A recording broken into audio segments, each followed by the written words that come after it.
Hello,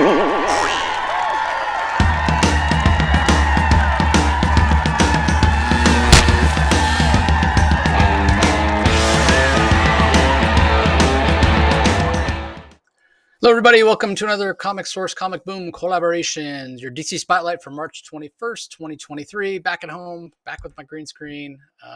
Thank God. I'm finally at home on a Monday. Still traveling this week, traveling every week of March. But this time I'm traveling at the end of the week to go to WonderCon. So if you're there, Anaheim, California, look for me, say hi. I think I still have some Comic Source lanyards to give away. So if you want a free lanyard, track me down. But yeah, solid week, some really decent books. Yes. Nothing that blew me away, but nothing that was terrible either. So yeah, I thought it was a pretty good week, Rocky. It's not bad. It was a better week than last week, and still I enjoyed a solid half of the books, so maybe a little bit more than that. So some surprises, and so it'd be interested to hear your thoughts on some of them too. And so it's good. So let's get to it. Yeah, let's kick it off with Batman, Superman, World's Finest. We're up to issue number 13. Still being written by Mark Waid. Still being drawn by Dan Mora. Tamara Bonvillain does the colors. Steve Wants on letters.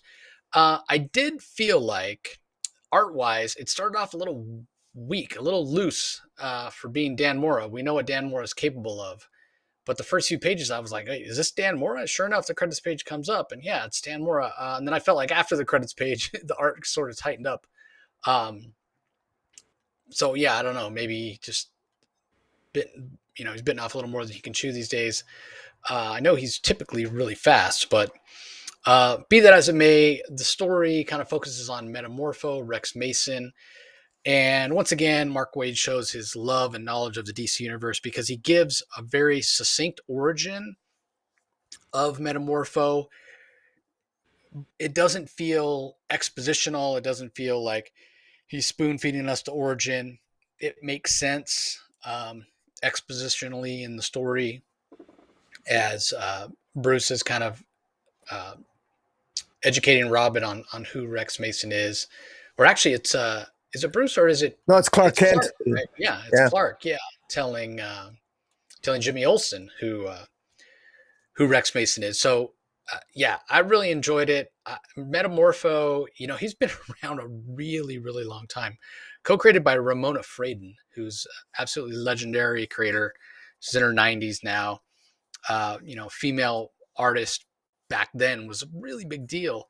And she's known for three characters mostly: Aquaman, Plastic Man, and of course Metamorpho. So I feel like for as long as he's been around, he's sort of still a B or C-list character at best, which is interesting because I think his origin is pretty cool. And he has potential that's been untapped, which, again, kind of strange for somebody that's been around as long as he has. I think probably his highest profile gig, if you will, was he was a member of Batman and the Outsiders, the 80s series, and he's been a member of the Outsiders throughout its different iterations off and on. But yeah, he's actually pretty powerful when you think about what he can do. And again, that's all explained here, the origin and what have you. And then we're left with a little bit of a cliffhanger ending, which is kind of interesting as well. So I'm enjoying what Mark Waid is doing in Batman, Superman, World's Finest. But kind of similar, and you would expect this from Waid, similar to throwing back to the old school Batman and when it was just World's Finest, right? There were no subtitles. At one point, it was Superman, Batman, World's Finest, and DC's like, Batman sells. We got to put the Batman name first. So anyway, that's how it's listed in the solicits. But back in the day, started way back in the 60s, I think, when it World's Finest was kind of an anthology series way back when it first started in the 50s. And it might have even been before then, in the golden age. But then eventually, toward the end of the 60s, it became just the Batman Superman team up book, and it was just called World's Finest. And oftentimes they were sort of continuity light, right? Like Superman in his own book might be out in space. Batman could be trapped somewhere in the Arctic. But in World's Finest that month, they were still teaming up and, investigating a crime in Metropolis uh, or Gotham City or wherever, right? And Wade's kind of embracing that, right? Like this is not a book where um, Superman was ever on Warworld. It's not a book where Batman is on in that alternate reality because of failsafe. Like there's tie-ins um, to classic DC events and classic DC timeline, but you don't need to. I say all that to say this: you don't need to be reading anything else to read this and enjoy it for what it is. So I enjoy that Wade is giving it sort of a timeless feel. Right, it reminds me of what Pete Tomasi and Brad Walker did when they were doing their detective run. It's not grounded in any era, any specific continuity or timeline in the DCU, and that gives it a somewhat of a timeless feel. So yeah, a little nitpick, like I said, about the art at the beginning of the issue, but overall, I thought this was really a strong issue, a lot of fun. Probably one of my top, maybe my favorite issue so far, but definitely in the top five. So, what do you think?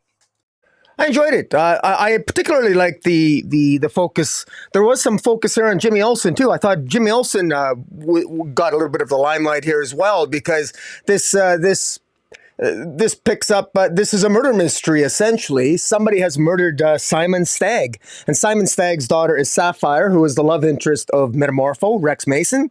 Rex Mason became Metamorpho because, he fell in love with Sapphire when he was an archaeologist. And Sapphire's father, Simon Stagg, hated him and basically had one of his minions try to kill Rex Mason, and ultimately Rex Mason ended up being thrown into a pyramid and ended up being exposed to various chemicals, and he ultimately became Metamorpho, and in a fit of depression, he wanted to kill himself, but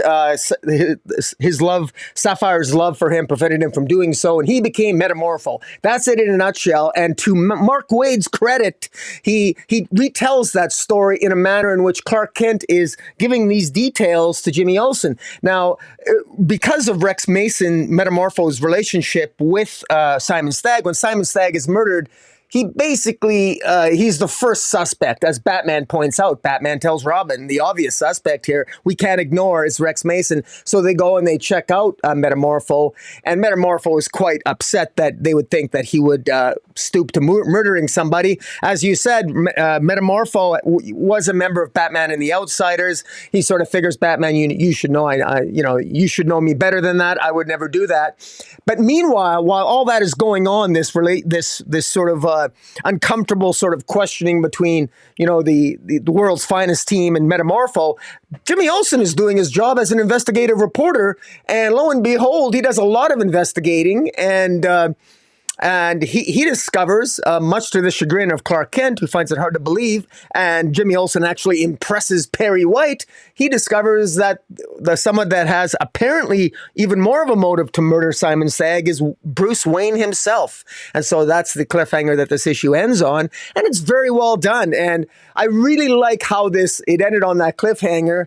And I should point out that this issue started off with some interesting sort of dialogue between Supergirl and Batgirl, making reference to the fact that in last issue, Superman and Batman, they had a hard time with Batmite and Mxyzptlk, and for a time they were impersonating Supergirl and Batgirl, and so there was some humor at the beginning of this comic transitioning into the main murder mystery. So I thought it was well done. Mark Waid knows exactly what he's doing. As you said, he's just so good at telling a story that it's not even important where this fits into the timeline in terms of continuity. This could pretty much fit into everywhere. But the fact that Mark Waid can find a way to do it in such a way that he can actually make Metamorpho even more interesting, while at the same time reminding us what the origin of Metamorpho is, and the fact that there was that sort of relationship dynamic between him and Sapphire, and calling back to the memories of Batman and the Outsiders. It's just this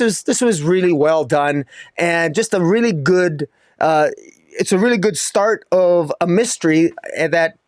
Now we have, we've seen Bruce Wayne accused of murder before, but yet somehow when Mark Waid does it, this does feel like it's fresh and new. And I really like the fact that Jimmy Olsen is sort of stepping up to the plate in his own, and, finding the clues that Clark Kent probably missed, because Clark Kent is, unbeknownst to Jimmy Olsen, of course, and Perry White, Clark Kent obviously has a relationship with Batman that nobody knows about. So I thought, yeah, this was very well done. This was definitely one of, I think, probably one of the better comics of the week. Yeah, agreed, 100%. Okay, up next we have Superman issue 2, written by Joshua Williamson, art and cover by Jamal Campbell, letters by Ariana Mayer. Campbell does his own colors. So, digital painted, and his art here, again, not quite as sharp as I've seen it in the past. It feels like he's using a little bit of a different style on here. Previously we saw him Green Lantern Far Sector. We saw him on Naomi. Again, it just seems like he's using a little bit more of almost an animated, looser animated style here. It still works, and the colors are they tend to be a little bit dark, which makes sense, right? Like the whole story takes place at night. The parasite is set loose on Metropolis, and rather than his previous iteration or previous powers, where the more energy he absorbed, the bigger he gets. Now it's the more energy he absorbs, he splits into more and more and more. So there's all these clones, and they're overtaking the city. And at the end, we even see that they're infecting the other citizens of Gotham. So they aren't just metamorpho clones taking over the city and absorbing all the energy that's available. There's also Metropolis citizens that are becoming infected, including Superman himself. At the end, a bit of a cliffhanger where he says, "Oh no, Parasite has become airborne." Meanwhile, throughout all of this, Lex Luthor is imploring Superman, "Hey, work with me. Come break me out of Stryker's Island. Let me help you." And of course, Superman's like, "Let me deal with this emergency, with this disaster that's going on, and then you and I will talk, Luthor. I'm not about to go break you out of prison." And we also learn that there's a sort of a cabal of mad scientists. One of them wants to call themselves the Secret Order of Mad Scientists, and others are like, "I've never agreed to that name. It's demeaning. Would you rather us call us what we really are, homicidal geniuses?" Um, and so yeah, it's a bunch of characters. I'm not familiar. I think they're all new characters. I could be wrong about that. Two of them are brothers, um, but basically they are behind all these disasters that are sort of lining up, one right after the other, to do what we're not exactly sure, other than they want to take out Superman. Maybe they just want to take out Superman to prove they can.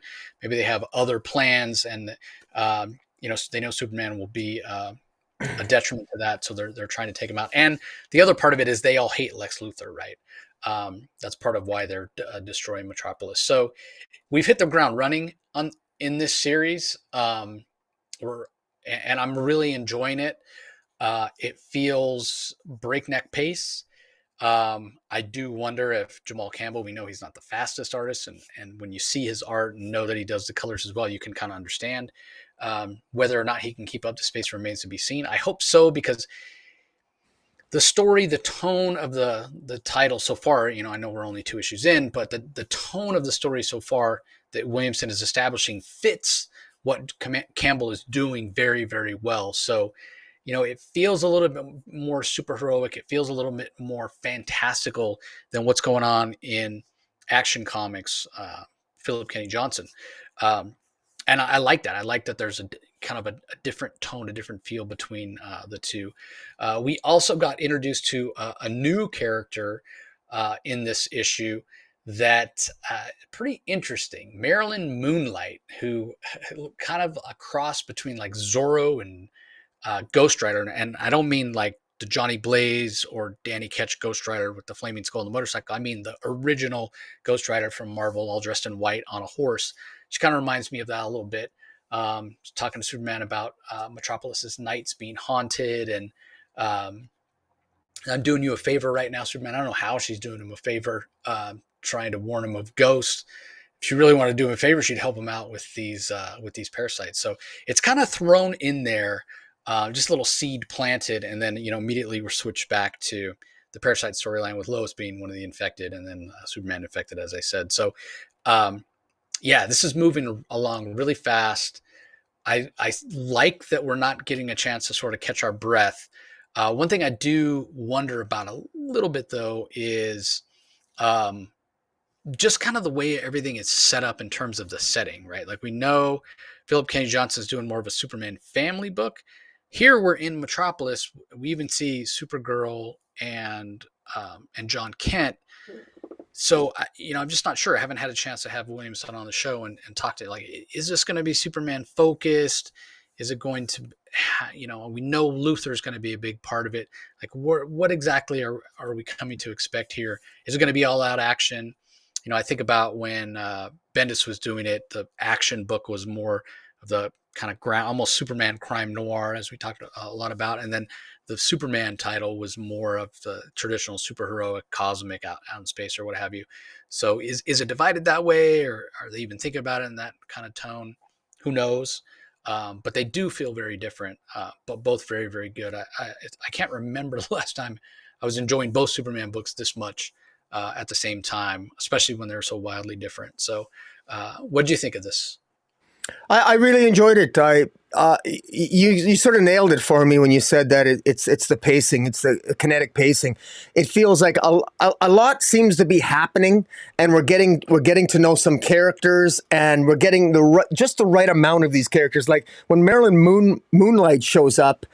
I love DC comic westerns, and I would love if at some point in the future we're going to see Jonah Hex. Not that we're going to, but whenever I think of DC western, how can I not think of Jonah Hex? And when she shows up, and her Moonlight actually empowers Superman, heals him from the weakening of the parasites, all the multiple parasites, because the parasite, as you said, the parasite now not only grows in power when he sucks energy from people, but he multiplies. And so Superman, although massively weakened, he was empowered up by the Moonlight of Marilyn Moonlight, but then Marilyn Moonlight disappears, and as she disappears, Superman appears to look into the past of what I'm assuming is the American West of how Metropolis looked during the late 1900s or 1800s or whatever. But very interesting. Who is Marilyn Moonlight? I should also give a call out to beautiful covers. Marilyn Moonlight is, there's a Zerdy cover. It looks amazing. And there's also another one of their design covers as well by JC Price. And that's Jamal Campbell. I is don't it? know. Yeah, his, like, on Twitter, it's Price as well. So I don't know if Jamal Campbell's just pen name or what exactly, but yeah, the one that says Price on it is actually Jamal Campbell's cover. Yeah. But in any event, it's gorgeous, great covers. And like I said, very kinetically paced. There's some mad scientists here. It's kind of funny. At first, I thought it was a little, all of a sudden, this issue pretty much starts off after we're almost immediately introduced to these mad scientists. Graft, who's this wheelchair genius, and his sister, Dr. Graft is this wheelchair genius, and then his sister is Dr. Farm, and they're cutting up Bizarro, and they're toying with kryptonite, and they're unleashing these parasites on Metropolis. And the other mad scientists are saying, "Hey, maybe we shouldn't do this." But they're taking the initiative because they don't like Lex Luthor. Lex Luthor is off the playing field, so they want to take advantage of Luthor's absence. Now, we do know that there's an enemy of Lex Luthor that's trying to take advantage of Superman. Is Dr. Farm or this Graft mad scientist, are they the enemy of Lex that's also after Superman? Maybe. We're not entirely sure. But we do know that these parasites continue to wreak havoc on Metropolis. With the help of the other members of the Superman family are creating basically a massive sort of ice mountains around Metropolis, because apparently one of the ways to prevent the parasites from spreading is massive cold, intense cold. And so they're using their super cold breath to basically freeze the parasites from spreading throughout the entire world.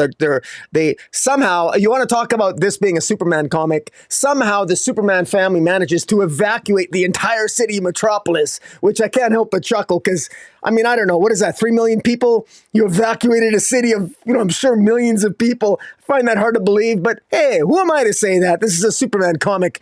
Williamson is thinking really big here. Superman is powered up, and so when you have a powered up Superman, the Superman family is capable of extraordinary things, literally evacuating the entire city Metropolis, and the only inhabitants of Metropolis now would appear to be all these parasites which are spreading like, just multiplying like crazy. How is Superman going to get out of this? Not sure. Marilyn Moonlight, with her moonlight, she can power up Superman and help him counteract the effects of the parasite. Will she return? What are her origins?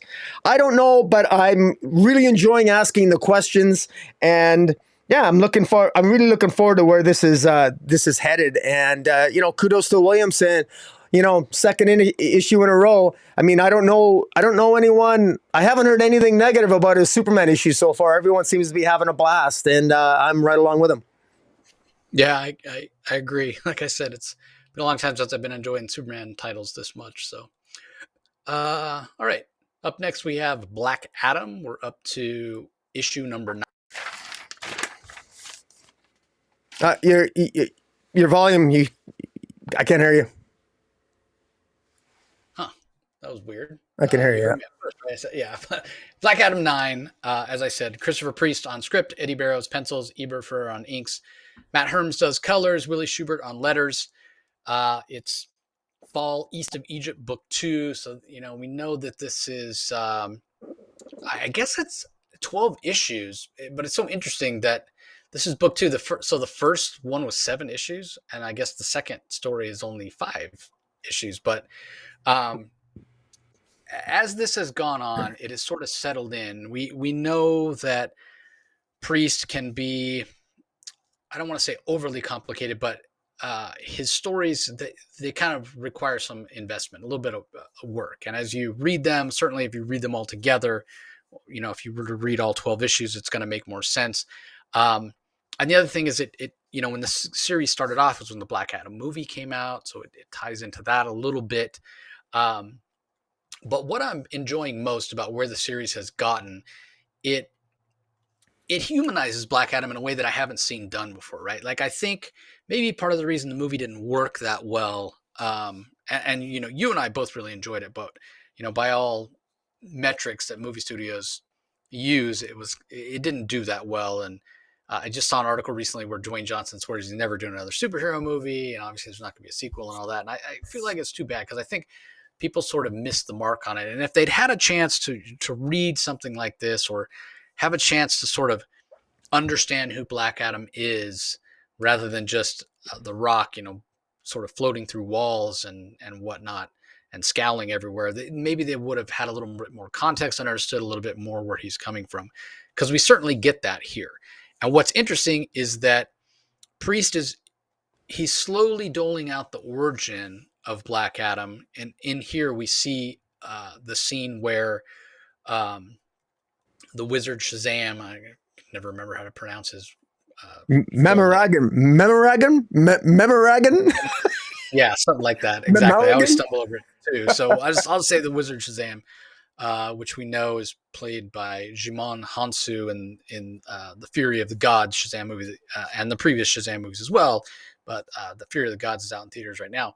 But be that as it may, we see the moment when Black Adam stops being Tet Adam and becomes Black Adam, because he has sort of betrayed the idea of what he's supposed to be doing, freedom and fighting for justice. And he's sort of gone over and let the sort of worst angels of his nature sort of prevail. And instead of fighting for justice, he's fighting for vengeance. He's a little more self-centered. And again, we see the wizard Shazam banish him, and dub him Black Adam.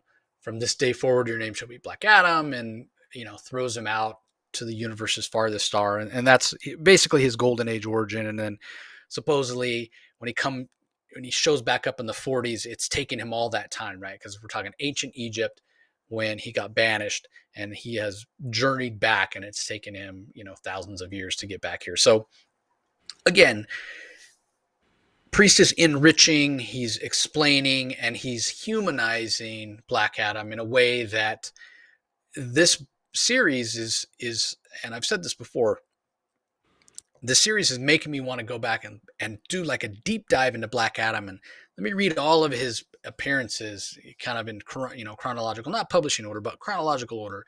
Like, let's see his journey, right? Because when he first was around and in the 80s and 90s, he certainly was just an out and out villain.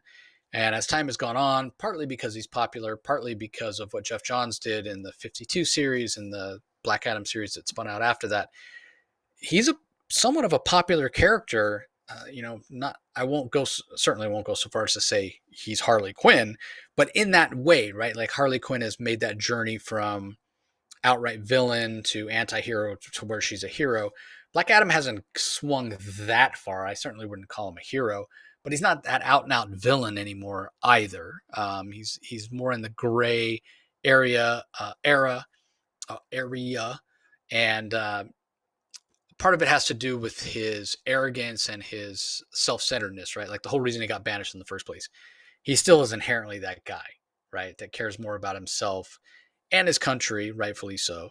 And that was something else that was a big part of the movie, more so than doing what might be considered the right thing. He's going to do what's best for his people and what's best for himself. And if that puts him at odds with the Justice League or Superman or Batman or whomever, he doesn't care, and he's got the power to back that up. So, and that's always been the way he's been portrayed, probably for the last, I'd say, 15 to 20 years. But again, there's been sort of a two-dimensionality to that, and Priest is breaking that down and making him seem more human, making him seem more vulnerable, making him seem more relatable. And again, I think it's really, really interesting. And again, not that Priest isn't the right writer to do this. He may be the perfect writer to set this up. But I think in order for it to be more accessible and a little bit more widespread and accepted as sort of the new status quo, it would have to be in the hands of a writer who's a little more accessible. Because again, Priest requires you to put in a little effort, just because a lot of what he brings in so much, kind of like Grant Morrison in a way, where Morrison goes back and mines, really obscure DC lore. In a way, Priest does the same thing, but he's pulling from everywhere, not necessarily lore, but pulling from science or politics, history, that sort of thing. And he'll make kind of offhanded comments or remarks about it. And if you really want to have a full understanding of it, you've got to kind of go and do your research, right? Like, is this something that really happened, or is this something that Priest has created, like these Acadia gods that he's created for this story, where he's referencing it, but there actually is nowhere to go and look it up, right? Like, I'm sure the Bible in Priest's head has all that information, but we're not necessarily privy to that.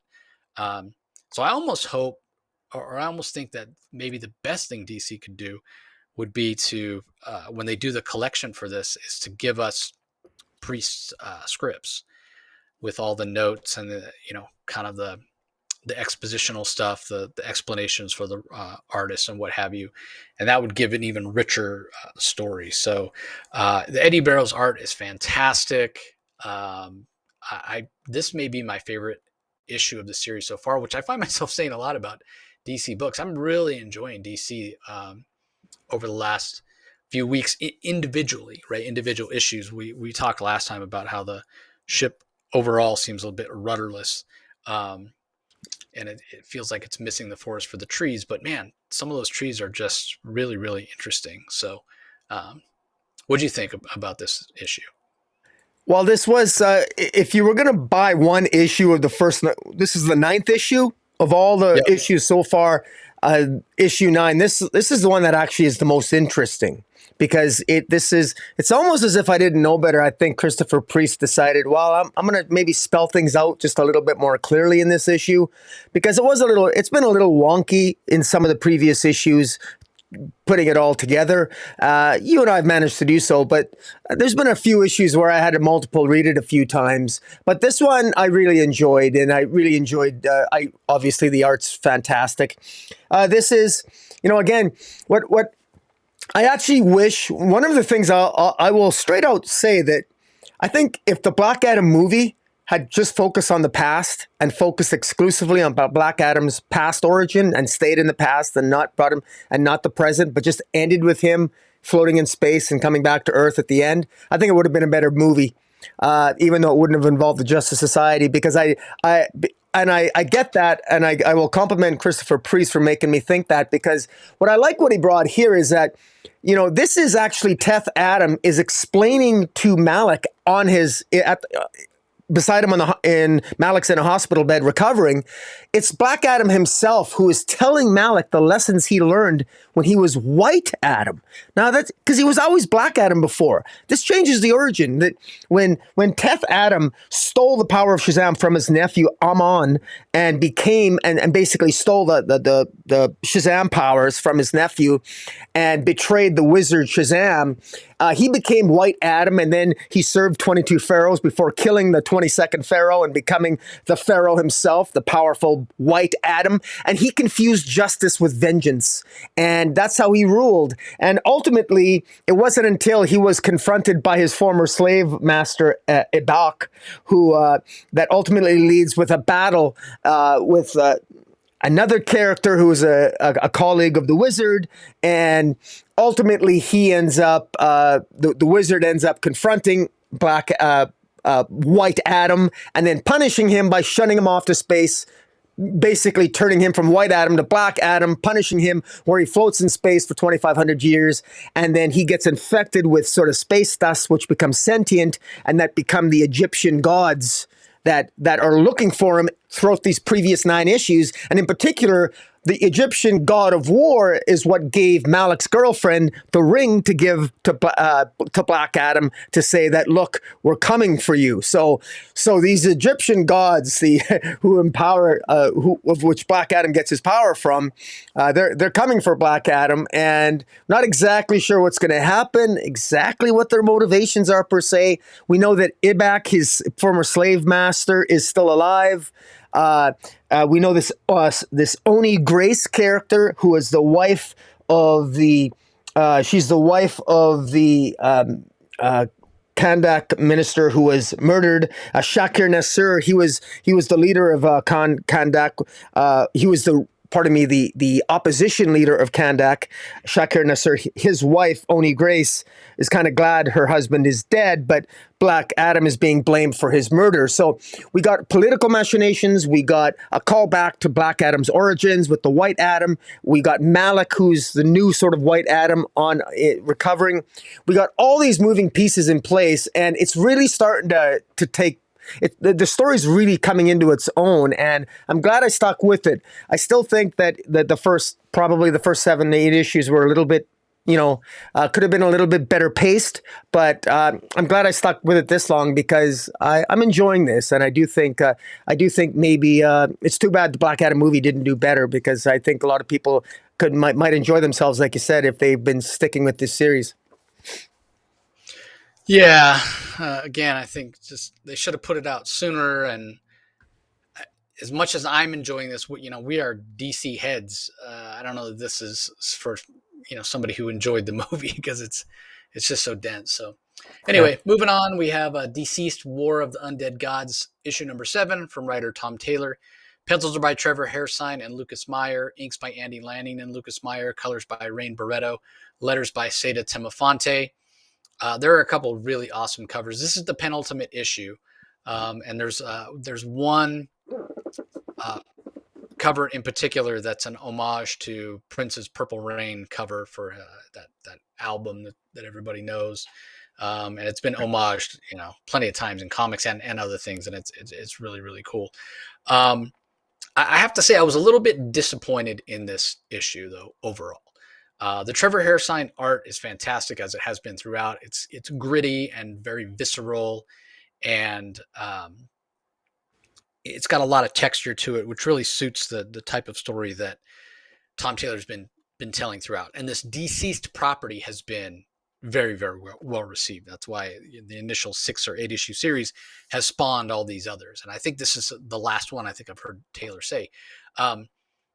And I feel like up until now, it's been paced pretty well. But this issue felt a little bit choppy. And it just felt like things were happening so fast.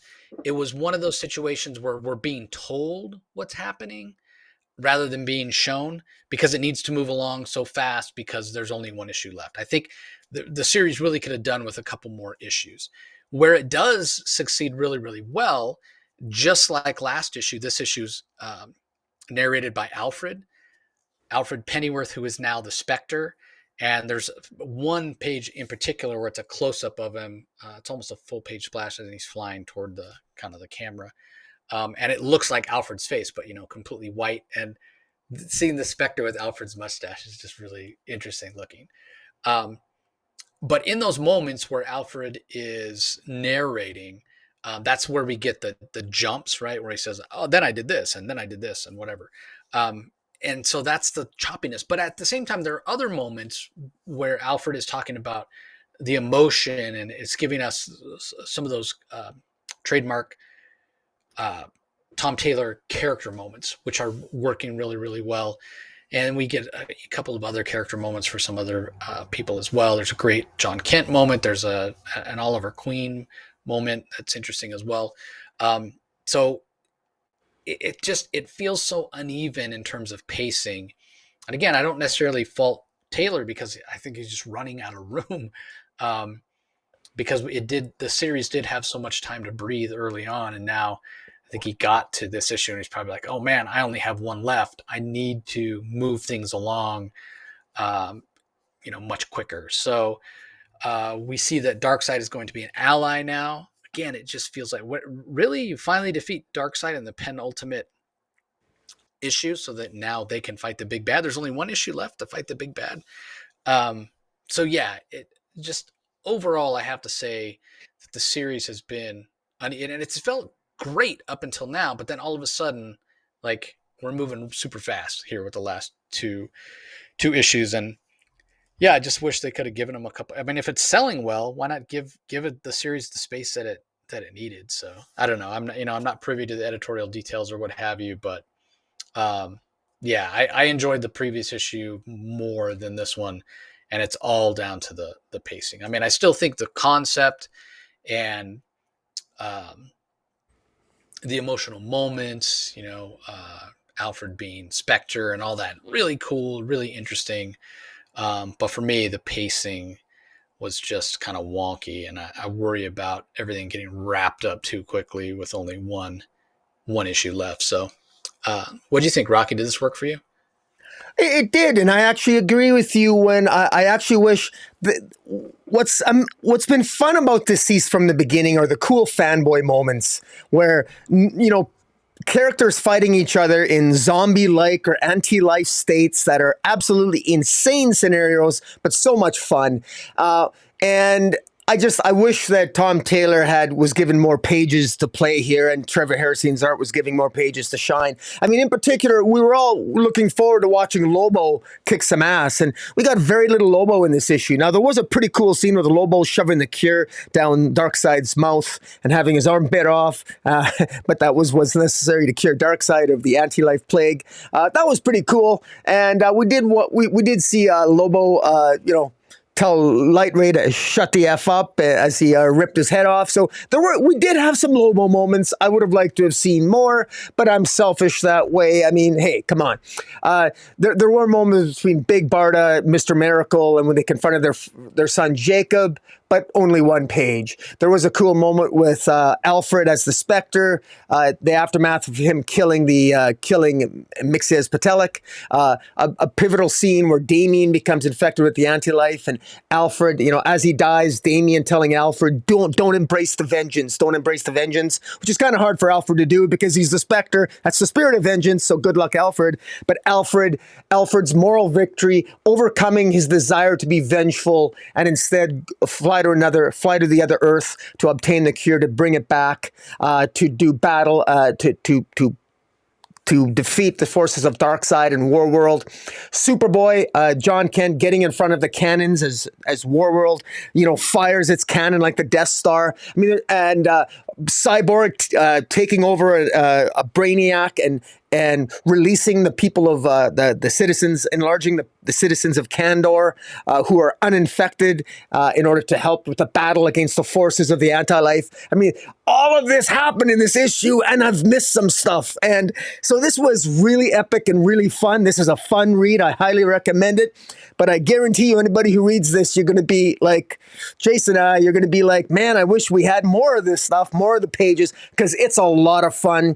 And like I said, you said it, I'm saying it again. It's just some really good heroic moments, and heartfelt moments with Damien and Wonder Girl, and all the stuff, everything that's developed from the beginning throughout this, from the beginning of Deceased till now. This is all coming together rather well. And you know what? There are worse criticisms to say than I wish we had more pages, but we're gonna say it. We wish this was longer, and and it's funny because Tom Taylor is often criticized, and in fact, I'm going to be criticizing him on Nightwing this week, where sometimes he has a habit to decompress some stories far too much. While here he's doing the exact opposite. Here I wish he'd decompress this story a little bit to give us more of these cool moments. He seems to drag out the character moments, in my view, almost too much sometimes, and then on the cool plot moments, he tends to truncate them too much, compress them. So I wish he'd have more of a. Sometimes I wish he had a little bit more of a better middle ground. But all in all, it was still an enjoyable issue. Yeah, again, to reiterate what Rocky's saying, it's like it is a cool moment when Cyborg fights the anti-life infected Brainiac, the anti-life equation infected Brainiac, and then manages to use the Brainiac technology to bring the citizens of Kandor back and restore them and have them fighting, and that turns the tide. We want that to be explored. Give us more of what Brainiac did, that kind of thing. There's not the space for it, and we understand that. But if it had another issue or two, those are the kind of moments or little, story ideas, plot points that are really interesting and cool that can't happen in regular continuity. So, why wouldn't we want a little more of that to be explored? I mean, even when you see Cyborg after he's absorbed Brainiac, he's got the little purple, like, glowing lights all over him like Brainiac had. He's completely assimilated. So yeah, that should be explored a little bit more, but there's just not the space. So anyway, moving on, we have the final issue of GCPD, The Blue Wall, written by John Ridley, drawn by Stefano Raphael, colored by Brad Anderson, lettered by Ariana Mayer. This does wrap up the story. It's very, I won't say very dark, but it is dark.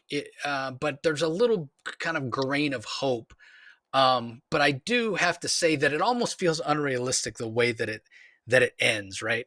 But I don't blame John Ridley for that necessarily, right? Like, this is a comic series. This is from DC. It can't end on some nihilistic note. It's got to end with, the story being wrapped up and to some extent the good guys winning and, looking to a better tomorrow and that kind of thing. But, really, if you look at this as sort of an analog for the state of law enforcement in the U.S., like, there is no light at the end of the tunnel right now. So in that way, it felt a little bit too neat, a little bit too cliched. But it wasn't unexpected that it would wrap up like this. I almost feel like this story, maybe more so than any other, could have just been left without a conclusion, and it would have felt more realistic. But you would have had fans up in arms, if we didn't get any sort of resolution to the story that was going on. So I understand why it played out the way it did, and to Ridley's credit, if he had ended on a note where Danny Ortega had been killed and everything ended in violence and kind of messy and everything kind of went to crap for Montoya, it would have almost been more cliched than to have her, be the one to bring Ortega in and have the story somewhat resolved, the major conflict anyway, resolved.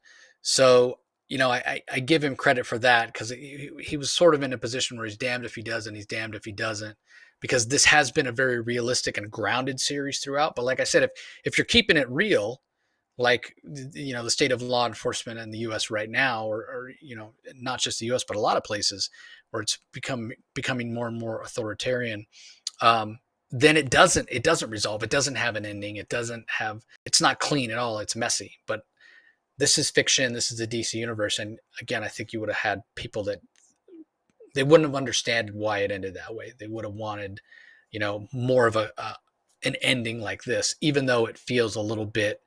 It just feels a little bit. It lacks verisimilitude, I guess, to use a word that Rocky's fond of. It lacks a feel of authenticity when you compare this with sort of real life politics and what have you, because it has been spot on with racism, systemic racism, the problems with law enforcement, um, the white supremacists, all that stuff. Ridley's done a fantastic job of touching on those points, and the fact that there are no easy answers right now for us as a society. But in the end, this wraps up pretty neatly. Even if Montoya is left scarred, which again, maybe more so than anything, that is what you take from this series, and maybe the most real part of the series, because for Renee, it isn't all wrapped up in a nice, neat bow, right? She's scarred by this. She lost her brother. She lost her future sister-in-law. She lost her goldfish. So yeah, this was a fantastic series. I expect this to stand the test of time. I expect it to be evergreen at DC. I think it'll do really, really well and trade for years to come. So, what were your thoughts? Well, I'm curious. You can elaborate after I'm done giving my little diatribe here, but I think for me, this possessed this possessed verisimilitude. There's that word again. I thought it was consistent throughout the series. But having said that, there are some people I know who just don't like this series, I think, because of the content and because they don't like the subject matter. And in fact, there is a warning at the beginning of every single issue. All 6 issues had the warning at the beginning saying this deals with racial issues and what have you. Renee Montoya, what's interesting here is John Ridley, very, very clearly, what I admire when he did is that this feels like a Gotham Central series, like a continuation of that. And Renee Montoya here, she doesn't really do much as the question. This is Renee Montoya, just the cop, the commissioner. And she's, as she says at the end of this issue, as she gets to know the potential love interest at the end of this issue, she says, I'm the police commissioner. She opens up and she says, I'm an alcoholic. And of course, we already know that, but we also know that she had to overcome quite a bit here. She's at an extraordinary amount of loss here. And the way this kind of resolves, it doesn't exactly resolve neatly. I mean, basically this Danny Ortega character who is a cop who basically, because of the systemic racism in the department, he snaps, he loses it, and he kills Renee's brother and sister-in-law, and he basically kills a bunch of cops. And so they're looking for him, and his buddy, he goes to his fellow cop Eddie, because he wants Eddie to help him out and join him in his cause against the department. And Eddie essentially turns on Danny. And then his other friend, another fellow officer, Samantha, kept his cell phone. And Renee Montoya in this issue confronts her. And even though Samantha's hiding the evidence in the cell phone that could locate Danny Ortega, Renee realizes why Samantha kept it. And she didn't report Samantha. She says to Samantha, it's okay. You're not going to get in trouble. Just say I'll say I found it at the crime scene. There's a different place you forgot to look. And so Renee actually helps cover up the fact that an officer, one of Danny Ortega's friends, was actually covering for him. And he's a mass murderer. So, we see it's not black and white. There's a lot of gray in this. There's a lot of corruption, but there's multiple levels of the good and the bad. And it really is, it's almost like, this series is called, the Blue Wall. The blue wall is actually very gray. And that's what I like about it. Nothing is really clear cut. And everyone in this series is flawed in some way, especially Renee Montoya in many ways. She's the balance. She's the one that's got to ride that fine line between siding completely with Two-Face, as she potentially could have earlier in the series, versus, staying on the side of the angels. And despite being an alcoholic and despite having a screwed up sense of self-worth, and while at the same time trying to be a commissioner of arguably a city now that's probably worse than even Bloodhaven, thanks to Nightwing doing such a good job making Bloodhaven such a safe place to live.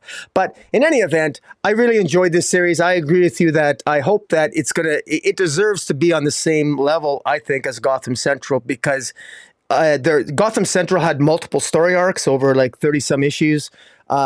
This was on par with any of those story arcs that were done by Greg Rucka and Ed Brubaker, in my opinion. Yeah, I agree, and I think it will. I think it will stand. I think it will stand the test of time. But obviously, time will tell. So, all right. Up next, we have the 1 Minute War Part 6. Give Me Liberty from writer Jeremy Adams. Pencils are by Roger Cruz, George Camambadas, and Fernando Passerman. Inks by Willington Diaz, George Camambadas, and Eau Claire Albert. Colors by Luis Guerrero and Matt Herms. Letters by Rob Lee. Barry Allen, I almost said Barry West. Barry Allen comes up with a way for the Flash family to take the fight to the Fraction.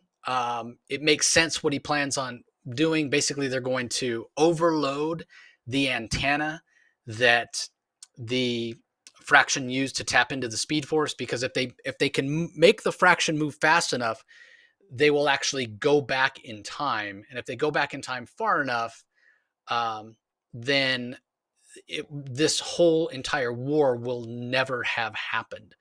So it's pretty interesting when you think about it in those terms, what they're planning on doing.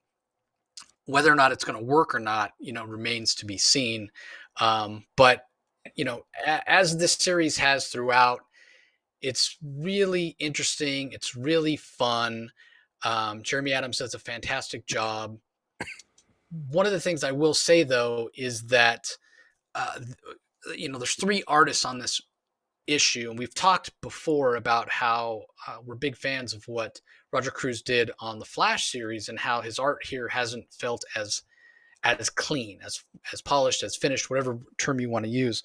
That feels even more so here when you have 3 different artists. So Cruz does the beginning, Cambadas does the middle, and then at the end we have the Fernando Passerin pages, which it's more of the DC house style. It's more of the kind of the type of art that we're used to seeing. Very tight lines, very classic superheroic, and it just feels so disjointed. And granted, they at least try to separate the Passerin art out to where Wally West is, because he's not dead like everybody seems to think, but rather is at this place that they're in the future, I guess, because Gold Beetle is there. They're calling Flash World. So it does make sense that you try to divide it up from that perspective, but it doesn't do the art of the first 2 artists any favors in comparison, because it's so much cleaner and so much tighter. So yeah, that I think that's a bit of a problem. This did feel like a little bit of a setup issue, which kind of leads into the last issue of the Flash War.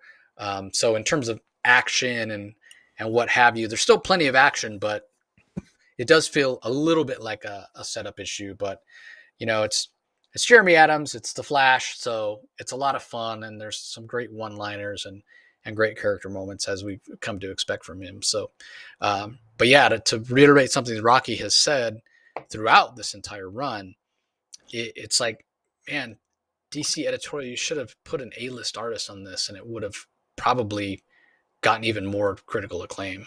And again, it's not to disparage any of the artists that are on it, but we all know that comics is a visual medium, and there are certain artists whose name is going to draw people in. Like, now, not that this ever would have happened in a million years, because he's way too busy and he's too old to do a monthly series, let alone one that's coming out every 2 weeks.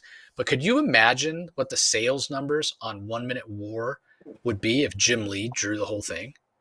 Yeah.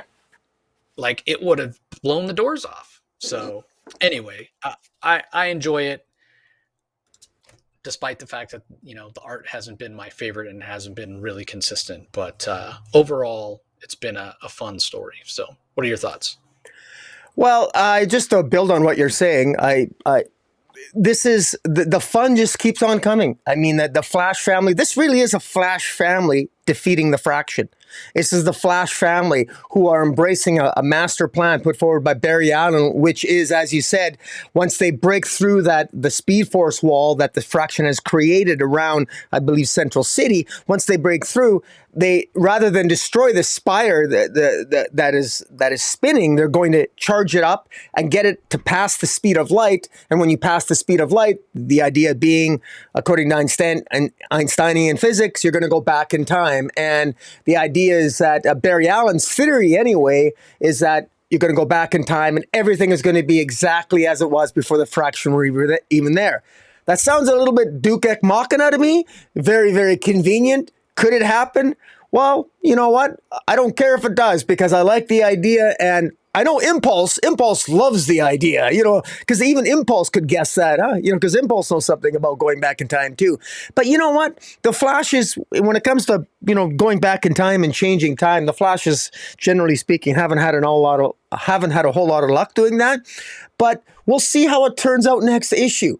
What is particularly interesting here, I want to draw attention to everyone, is at the end of this issue, we finally see where Wally West ended up.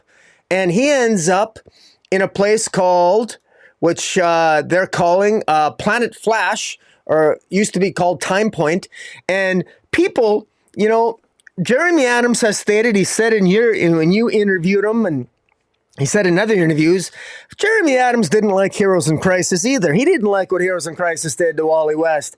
And he basically, I know he alluded to something when you interviewed him, Jace. He said that, he wanted to basically undo a lot of Heroes in Crisis. And lo and behold, all the people that were killed in Heroes in Crisis appear to be alive on Planet Flash.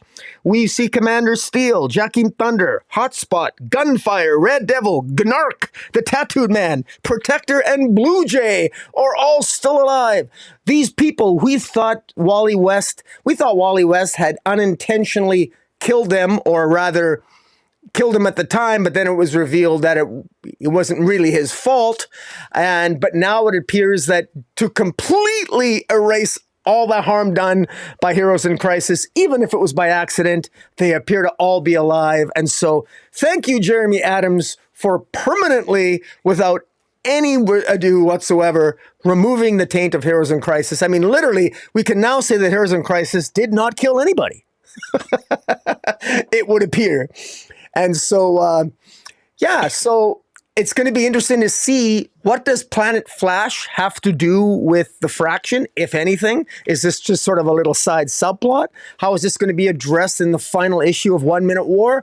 I'm not sure, but I got to tell you, man, with the wonderful moments leading up to this, and the Flash family, and just coming together in this issue, building to a climax, taking on the Fraction with Miss Murder and with the captain of the Fraction Guard.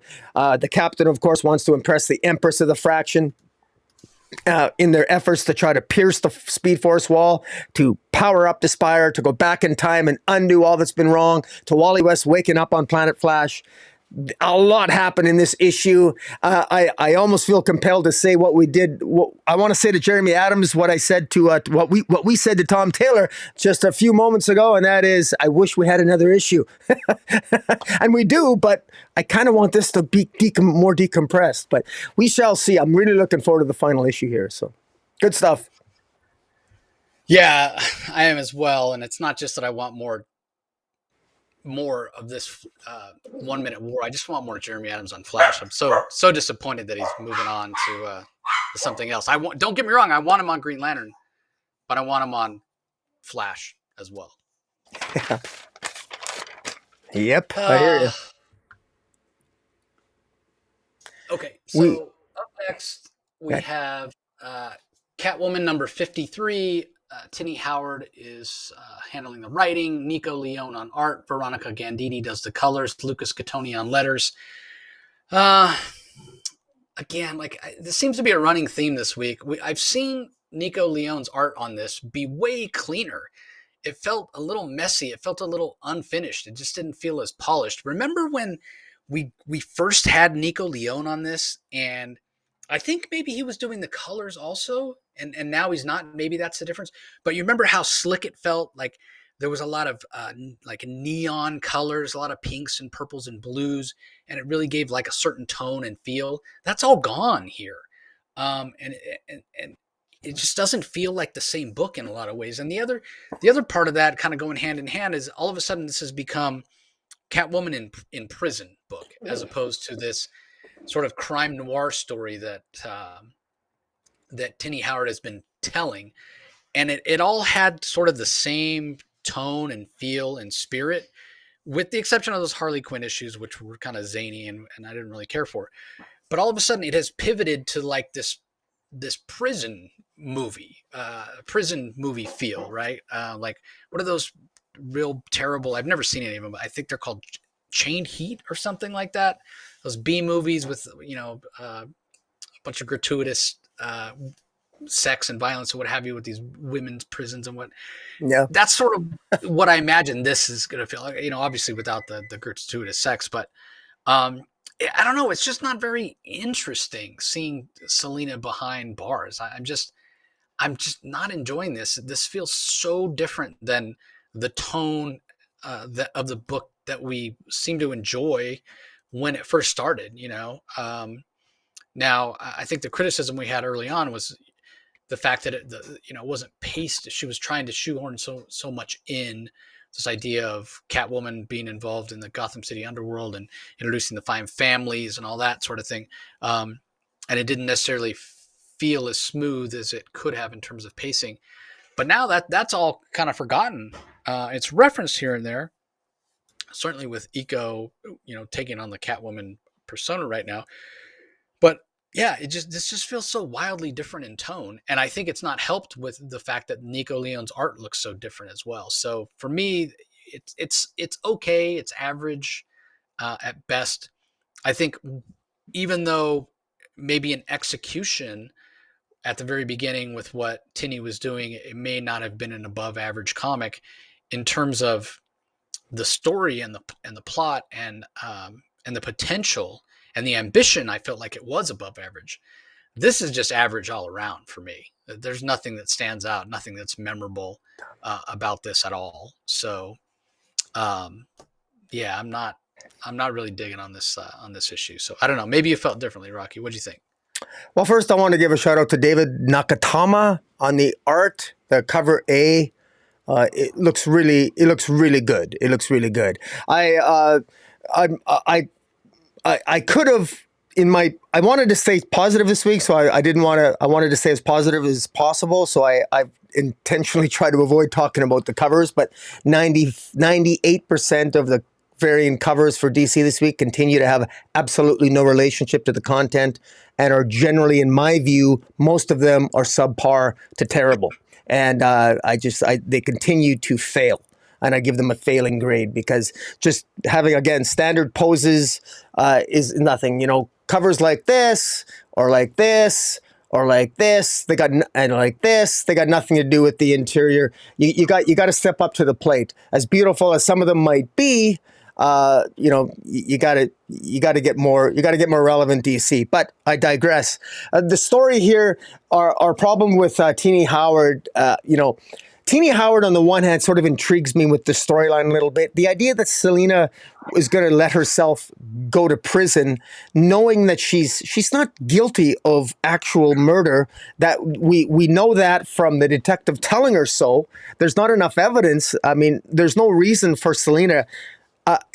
Selena's sudden fit of depression to want to go to prison didn't make any sense. I thought maybe last issue she had an alternative, an agenda to go to prison and maybe try to find some thieves or put together a gang. But apparently that's not the case, as confirmed in this issue.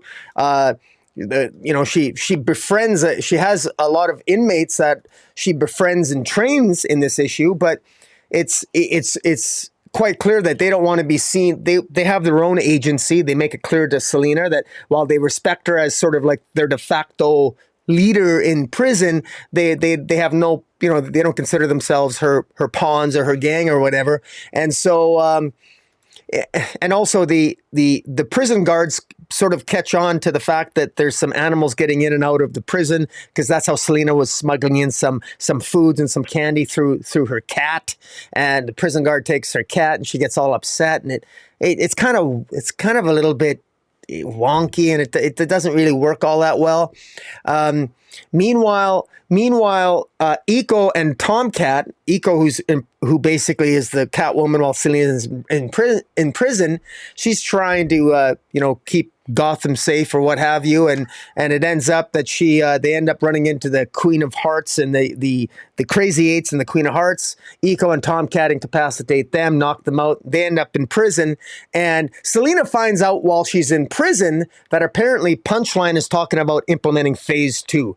And so Selena is quite upset with Punchline, because it was Punchline's machinations that led to Selena being in prison, even though Selena didn't have to be in prison. And again, I don't really. I wish Teenie Howard would maybe explain in an interview or something on what basis Selena suddenly became as stupid as Wonder Woman. But I don't know. Selena and Wonder Woman should get together. They could screw up all kinds of things. But in any event, we'll talk about Wonder Woman later.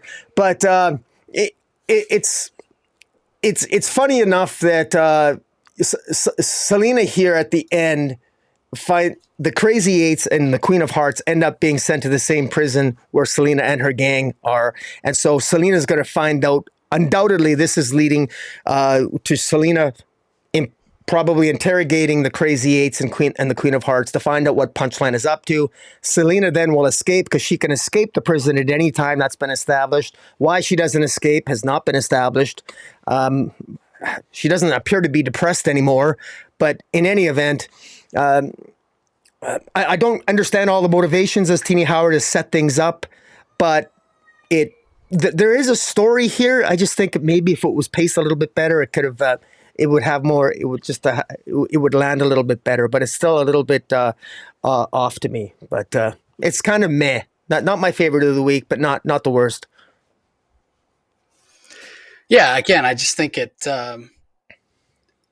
sort of, it just feels so different than the way the series started, and that's kind of, there's no consistency, and that's where it's kind of falling down for me. Maybe it'll swing back around once they break out of prison. Who knows? I guess we'll have to wait and see. Yeah. All right. Up next, we have Swamp Thing Green Hell, issue number 3 from writer Jeff Lemire. Doug Monkey with Sean Mall are the artists. David Barron does the colors. Steve Wan's on letters. I this Black Label book, we had the first issue, and then it was like a year before we had issues 2 and 3, which it's a real disappointment, because overall this is a really, really good series. It's Black Label. It's out of continuity, but it doesn't need to be, because it's set far in the future, almost a post-apocalyptic world. Climate change and pollution and all that has sort of driven man to really, humanity, I guess I should say, to really kind of struggle for survival, to the point where the Parliament of the Green, the Parliament of Trees, decides they're just going to start over, and eventually they're at odds with Swamp Thing, who wants to save humanity, and Constantine sort of puts together a team. So it's been interesting. It's been fun. Lemire clearly understands these characters really, really well. And like I said from the very beginning in the first issue, what I loved about this so much is just the humanity of Alec Holland, how he feels like such a different Swamp Thing than Levi Kamea. And again, it's so ironic, right? Because there's no human left in him. It's just his consciousness in a vegetable body, basically. A plant body. There's nothing human about it. But one could argue that Alec Holland has, in his way, is much more human than someone like Constantine, right? Who is just so despicable and does horrible things and manipulates people. And again, it's Constantine. If you look up that phrase, "the ends justify the means," that's Constantine. Always has been, always will be. Yeah. But he does these despicable things, and you kind of love to hate him, but he's doing it for the right reasons. And again, when you have that, when you have Boston Brand, when you have Maxine Baker, um, all these people that are doing the right things for different reasons, and they have these sort of different levels of humanity. It's that contrast between the characters and why they make the decisions they make that really make this story um, work and make it interesting. And you add the Doug Mahnke art, which again, I'm gonna sound like a broken record. This Mahnke art, and maybe it's purposeful, is a little looser, a little more visceral, a little more kind of sketchy, more textured than things that we've seen him do in the past, like Green Lantern, for example, with Jeff Johns.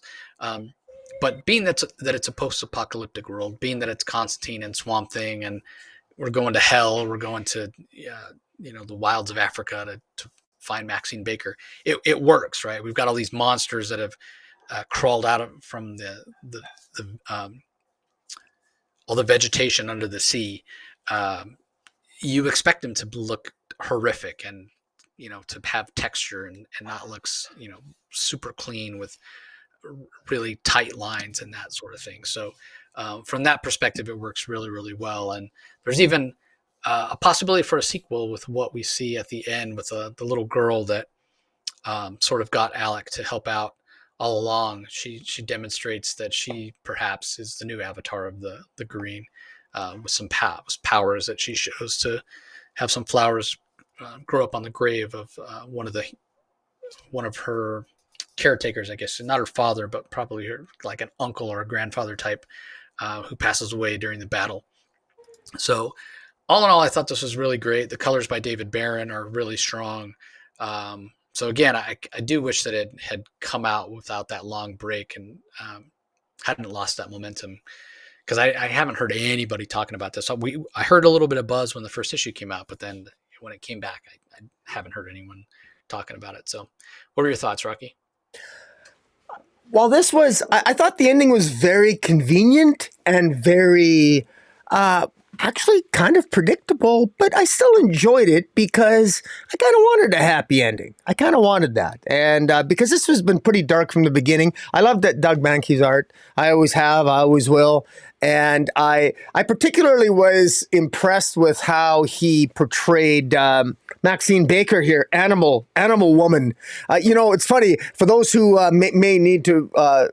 Those who read Jeremy Adams' Flash, there's a little cute redheaded little girl called Maxine who's best friends with Irie West, and boy, she has like a bundle of red hair, and this animal woman looks very, very different than her young, youthful counterpart. This is obviously a different universe and a Black Label series, but I couldn't help but notice the disparity between the two portrayals here. This is an animal woman who is obviously, she is in control of the red, Swamp Thing's in control of the green. And I love the interaction here, how they basically, with the help of John Constantine, who literally sells his soul to the devil, with the caveat that this time he doesn't fool the devil. There's a great scene between John Constantine and literally the devil himself, where the devil doesn't even want to do a deal with Constantine because he knows somehow Constantine's going to screw him over. But Constantine doesn't appear to do so. Constantine says, no, I'm being serious here. You empower up the Swamp Thing. You give the Swamp Thing some power. You don't even have to go up on the earth. Just give him some power and I'll give you my soul. Constantine does that. Power, and of course that gives Swamp Thing and Animal Woman the edge.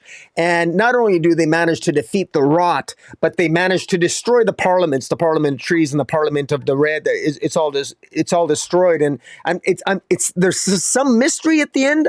It was unclear to me. It would appear as if somehow Swamp Thing is, I think he's the Parliament of Trees all himself now. He controls all of that, and presumably Animal Woman controls the Red completely. So the parliaments are gone, and by doing so, they're giving more agency to humanity.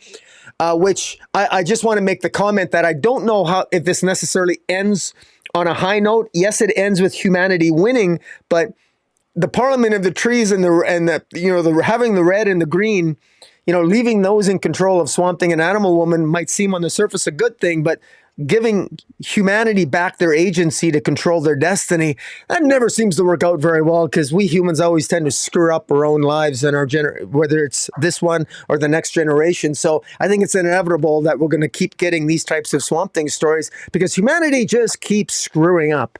But I enjoyed this story, and it's definitely worth checking out. And it's I think I'm going to be probably picking this up in hardcover form because I love Doug Mankey's art, and I'll be able to enjoy it better in one full sitting. Yeah, fair enough. All right, I'm going to let you go first on this one. We have a new arc starting for Wonder Woman. It's issue number 797. It's The Reckoning Part 1. It comes right on the heels of the Lazarus Planet, Revenge of the Gods. It's written by Becky Cloonan and Michael W. Conrad. Art is by Ammon K. Nahalapin.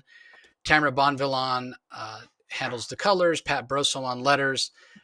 So yeah, we saw Hera betray Wonder Woman just recently in Lazarus Planet: Revenge of the Gods, issue number 1. So this is coming right on the heels of that. So what did you think? Is Wonder Woman improving, getting worse, staying the same? What are your thoughts? Well, there was a little bit of lipstick that was applied to the pig of the opening issue of Revenge of the Gods Part 1. It's revealed here that apparently Hera never actually made Wonder Woman a god. She tricked Wonder Woman. Not that, which obviously isn't hard to do, because as I said, Wonder Woman's not particularly bright, and Wonder Woman very foolishly thought that having just the gods all over the planet are going crazy. They're destroying humanity. They're causing fear. They're causing humanity to fear them out of some twisted idea that somehow if we make humanity fear us, they'll remember us more. That'll convert into worship and we'll become more empowered because apparently we're all dying if humans don't worship us. So that's what's happening. And so Wonder Woman then decides to go have a conversation with Hera, and she's really surprised to learn that Hera just can't be reasoned with. Shocking, I know. And so then Hera we thought Hera bestowed Wonder Woman with divinity, but in fact she didn't. She tricks Wonder Woman, and she basically ties Wonder Woman up with her own magic lasso on the cliffs of Prometheus, or the Promethean cliffs. And as Wonder Woman is sitting there, Wonder Woman is saying such insightful things as, "Goddess, damn me, I was a fool to think Hera could be trusted." Shocking. Really? Really, Diana? How that wisdom of Athena works so well for her. Talk about a wasted gift. When is Athena going to realize that the last person she should give her wisdom to is Diana, because she never uses it? But in any event, Hecate shows up. Now, Hecate is, of course, generally speaking, a bad god. But Hecate was previously talking with Hippolyta last issue, and Hippolyta, of course, was telling Hecate where to go, leave me alone. But Hippolyta's not doing anything particularly useful. Hippolyta sacrificed her life to become a god to help, presumably help protect the Amazons, because they need a guardian on Olympus. Well, Hippolyta's not doing a particularly good job, but Hecate goes to Diana and tells Diana, and I thought she was being truthful when she says to Diana, "Your mother sent me to free you." And I think that was probably the case, but even if it wasn't, it doesn't really matter. Wonder Woman, again, in all her wisdom, decides that, well, Hecate, I know you want to free me, but because you're a god, you're probably going to trick me somehow, so I'm not going to let you free me, so please leave me alone. I'd rather stay tied up on these Promethean cliffs. And that's exactly what happens. Hecate just leaves because Wonder Woman's not going to trust a god, in complete contradiction to what she did the previous issue. So just, you would think that Wonder Woman, if your enemy wants to release you, if Hecate wants to release her, why not just let Hecate release you? And she feels that there's going to be some obligation that she'll have to, Hecate, well, it's a god, so why don't you just portray a god if that happens? But in any event, Wonder Woman sits there, she pushes Hecate away, and then lo and behold, who shows up? The mysterious white man, I think he's white, in a black cloak. The same white man who ended up on Paradise Island, Themyscira last issue, with Queen Nubia in the backup, who killed 2 men that wandered on the island. And he's there to help Wonder Woman, and he helps Wonder Woman escape. And Wonder Woman's not particularly grateful either. She's not particularly grateful. He helps her escape. They end up getting attacked by the agents, by these monsters of Titan, and he tells Wonder Woman, "Run back to Themyscira. Go help your fellow Themyscirans." And what does Wonder Woman say to him? "I take no orders from a man." She actually says that. "I take no orders from a man." I mean, Wonder Woman. It's where's that language coming from? I mean, where's that bigotry coming from? That prejudice coming from? You take no orders from a man. This guy just saved your ass. He released you. She also said something very interesting. She says that as this guy's releasing her, he's untying her. She says to him that if you lied to me, I believe you that you're a good person, because if you lied to me, you wouldn't be able to untie the lasso, which is very interesting because I didn't think that that was a thing. Apparently now, if you're tied up in the lasso and somebody goes to untie you, if the person who is trying to untie you apparently is practicing deception, they won't be able to untie you if you're wrapped in the magic lasso. That's news to me. That's interesting. That's kind of interesting. Kind of a cool concept. I don't know if I quite understand it, but it's kind of cool. So I'll give Clune Rattle a check mark there. It's interesting. I also want to give a shout out to Weird Science DC Comics, the guys at the Get Fresh crew. Jim and Eric postulated that maybe this mysterious man is Wonder Woman's brother, Jason.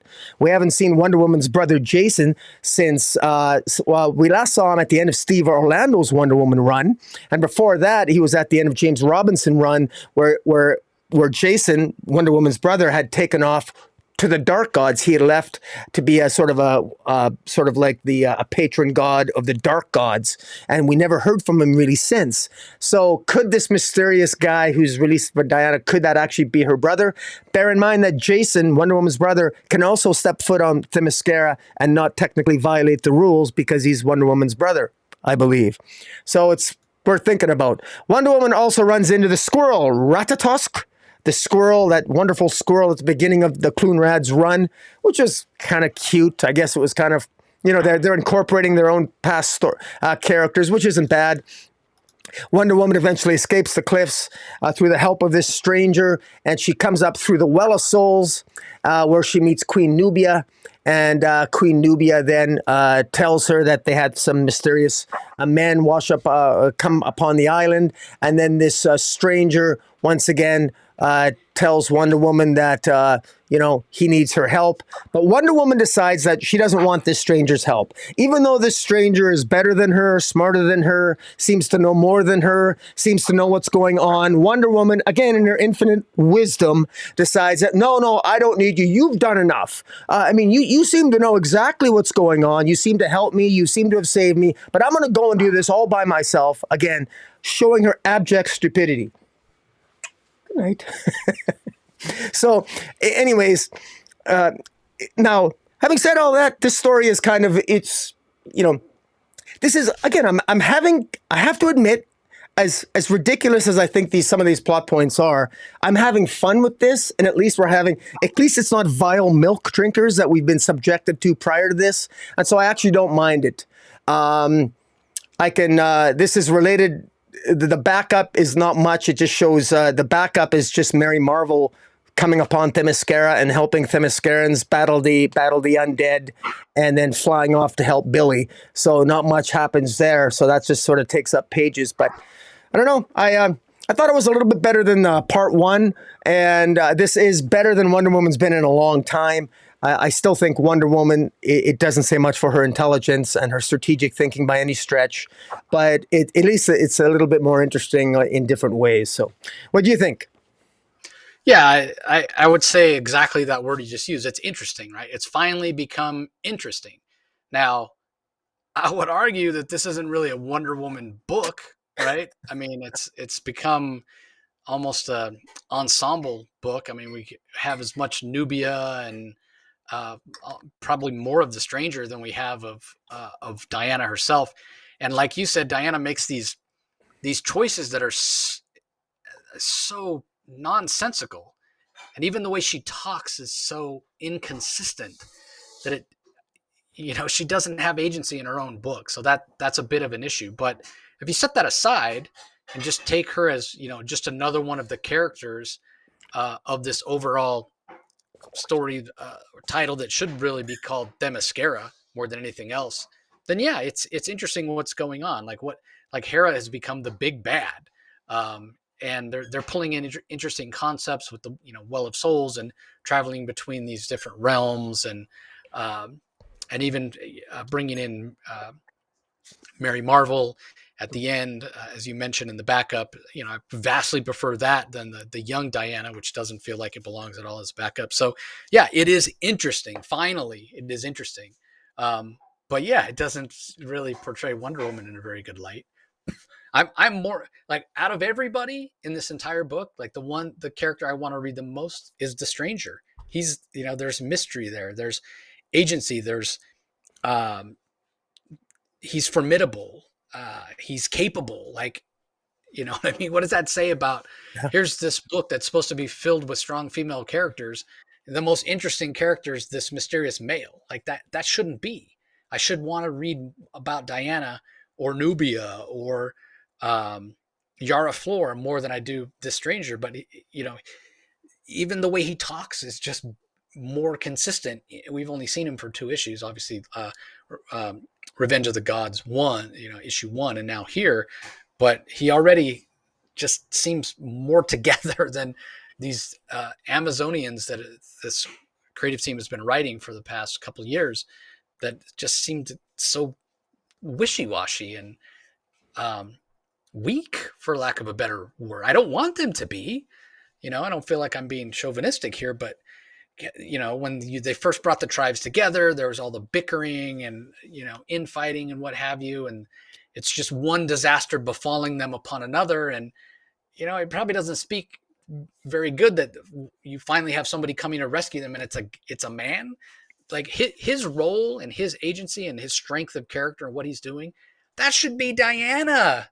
That should be what Wonder Woman is doing. She exactly. should have been in quote unquote man's world, and I hate that term as much as you. She should have been in the outside world and heard, hey, what's going on in Themyscira? Wait, what, and have her show up and rally the troops and what have you. That's what should be going on. But anyway, I'm script doctoring. I'm playing backseat Yeah. editor, and that's not a good thing. I So like it. let's Keep move on talking. yeah, let's move on. Milestone 30th anniversary special. Actually, you know what? Before I do that, let me. Um, yeah, I do want to give the credits for that. For the backup. For the backup, as I mentioned, that has Mary Marvel. It's the same creative team that did the recent 4 issue Mary Marvel Shazam series. So it's written by Josie Campbell, and I don't know who the artist is, and I'm waiting for it to load, and it's taking a really long time because it always does when we're in a hurry. Yeah, Caitlin Um, Yarsky is the artist, yeah, and Jody yeah, Belair is the colorist. Yeah, yeah. And who did the letters on it? Does it say? Clayton Cowles did the letters. Yeah, and we Got should it. say that Josie Campbell did do the 4 issue miniseries of Mary Right. Yeah. Marvel, Power or Champion of Shazam or Yeah, whatever. and doesn't it say at the end that there's more to come in of that story in the next issue of? Yes, it says where's Billy and what's happening in Fishtown? Find out as Shazam's adventure continues in Lazarus Planet: Revenge of the Gods #2. Yeah, so that backup's going to continue um, that storyline, which again, like, so strange, right? Like, just put it all in Wonder Woman or put it all in that miniseries. Like, it's bouncing around. Yeah. Anyway, let's move on. Milestone 30th anniversary special. As I said, several stories in here. The first one is Universal Beings, which is a crossover between the original Milestone universe from 1993 and the current Milestone universe that started in 2021. It's written by Evan Narcisse, and there are a couple artists, Atogun Ilhan and Chris Cross. We've got Dexter Vines, Juan Castro, Norm Rotman, Atogun Ilhan, and Chris Cross on inks. Chris Sotomayor and Noel Giddings on colors, and World Design on letters. It's a crossover, as I said. The main cover is an homage to, I think it's Flash 123, Flash of Two Worlds, which is the first time in DC continuity or DC history when Earth 1 crossed over with Earth 2, very famous cover. So there is a being who's he's a bang baby person. His power manifests, and it kind of brings all these two different Milestone universes together, which is interesting, right? Like this is in continuity, in canon, showing us that yes, there are two different distinct Milestone universes. They both exist separately in the DC multiverse. Um, and there are differences as we've seen, and as these characters meet, hardware meets hardware, static meets static, and all that sort of thing, and then they all come together in a big group. The differences become commented upon and become noticed. So it's fun. I think anybody who read, and I read some Milestone stuff back in the day, but not extensively. I bought way more of it than I actually read. Was one of those things that I was buying it, but just didn't have time to read it, and then I've never gone back. Um, but reading this new Milestone stuff does make me wish did have time to go back and read it all. But for anybody who was super invested in the original Milestone universe that started in '93, they're going to get a lot more out of this. That's not to say there's not something there for people who have never read Milestone or who are fans of the new stuff, because it's an interesting story in its own right, and a little bit of social commentary on the differences between social causes, which was something that Milestone in '93 was aware of and touched on in their books, and clearly this new iteration of Milestone is doing as well. So I thought the main story was pretty interesting, even if it felt a little superficial. There's nothing here that happens with greatly of consequence, and I wonder if it'll be remarked upon in any of the main series. I sort of tend to doubt it, but it is a good way to celebrate Milestone's 30th anniversary. So, what do you think of the main story? I thought it was interesting enough. I'm not really familiar with the original 1993 iterations, and so I I probably never, frankly, had an appreciation in terms of what maybe those differences are. But it's still fine. It was actually, and this isn't an insult. It was my least favorite story in this iteration because, but I'm glad it's in here. I'm getting used to this Milestone universe, and one of my, I don't know. I got mixed feelings. First of all, I love the cover. I'm going to be picking up this special, this 30th anniversary special, because I think the stories here are interesting enough that they cram a lot in here. And one of the things that I think that the Milestone, the whole Milestone team, all the creatives on the Milestone, various titles from Static to Icon and Rocket, etc. I think they're being given short thrift here. They got to cram a lot into these huge anthologies as well as their individual books. These are good quality stories here, and you get a lot of bang for your buck in the stories. You and I have reviewed them, and there's a lot there. There's a lot to mine, and quite frankly, I can see the appeal of this, and so I like the fact that this might be an expensive book. I'm assuming it's $9.99. But in any event, I'm going to be picking this up, but no, as far as the first story goes, I never got as much out of it as I don't really have much to say about it. I'm much more. I got my favorite story was the next one, Static Beyond, where I actually wish that there was more overlap between between the Milestone universe and the DC universe, and I really like the next story, Static Beyond, that has Batman Beyond interacting with an older Static. I quite like that. Yeah, I don't. As far as I know, this is the first appearance of this Static Beyond character. It's written and drawn by Nicholas Draper Ivey. We know he's doing the current Static season 2 along with Vita Ayala. Hassan Atsman Elhau does the letters. So yeah, it's clearly Nicholas Draper Ivey, both in terms of the story and in terms of what we get for the art, which is fantastic as well. So I thought it really worked on every level. I was really impressed with what we got here. Yeah. Yeah, no, for sure. And it's sort of nice to see like Static, because we see Static as a young kid making mistakes, and of course in his own comic. But to see this older Static actually giving advice it's kind of funny at one point in the dialogue between Batman Beyond, between Terry McGinnis and older Static. Static says he's 36, 35 or 36 years old, and Static calls him old. So, Yeah. oh my God, it makes me feel really old. But the age difference is, it was only like only 10 years difference between the two, but it was, it was a little bit the type of advice that you would expect an older hero to give a younger one. But I quite enjoyed it, and the art's fantastic, which you alluded to.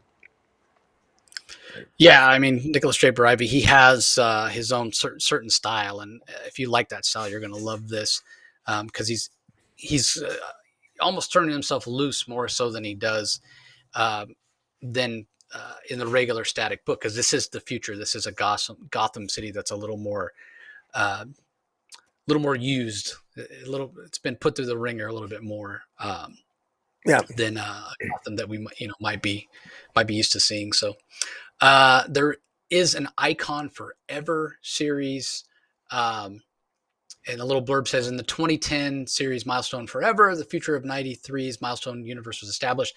Now, for the first time, we go beyond that story to show Raquel Irvin taking up the mantle she was destined for, Icon. So Rocket has, or Icon, the original Icon has retired, and Raquel has taken on that mantle. Um, she's no longer Rocket, she is Icon. And it's written by Stephanie Williams. Yasmin Flores Montanez is the artist, and again, it's a great story. It really sort of like like the first story does, where you get that feeling of legacy and generation between the two different universes.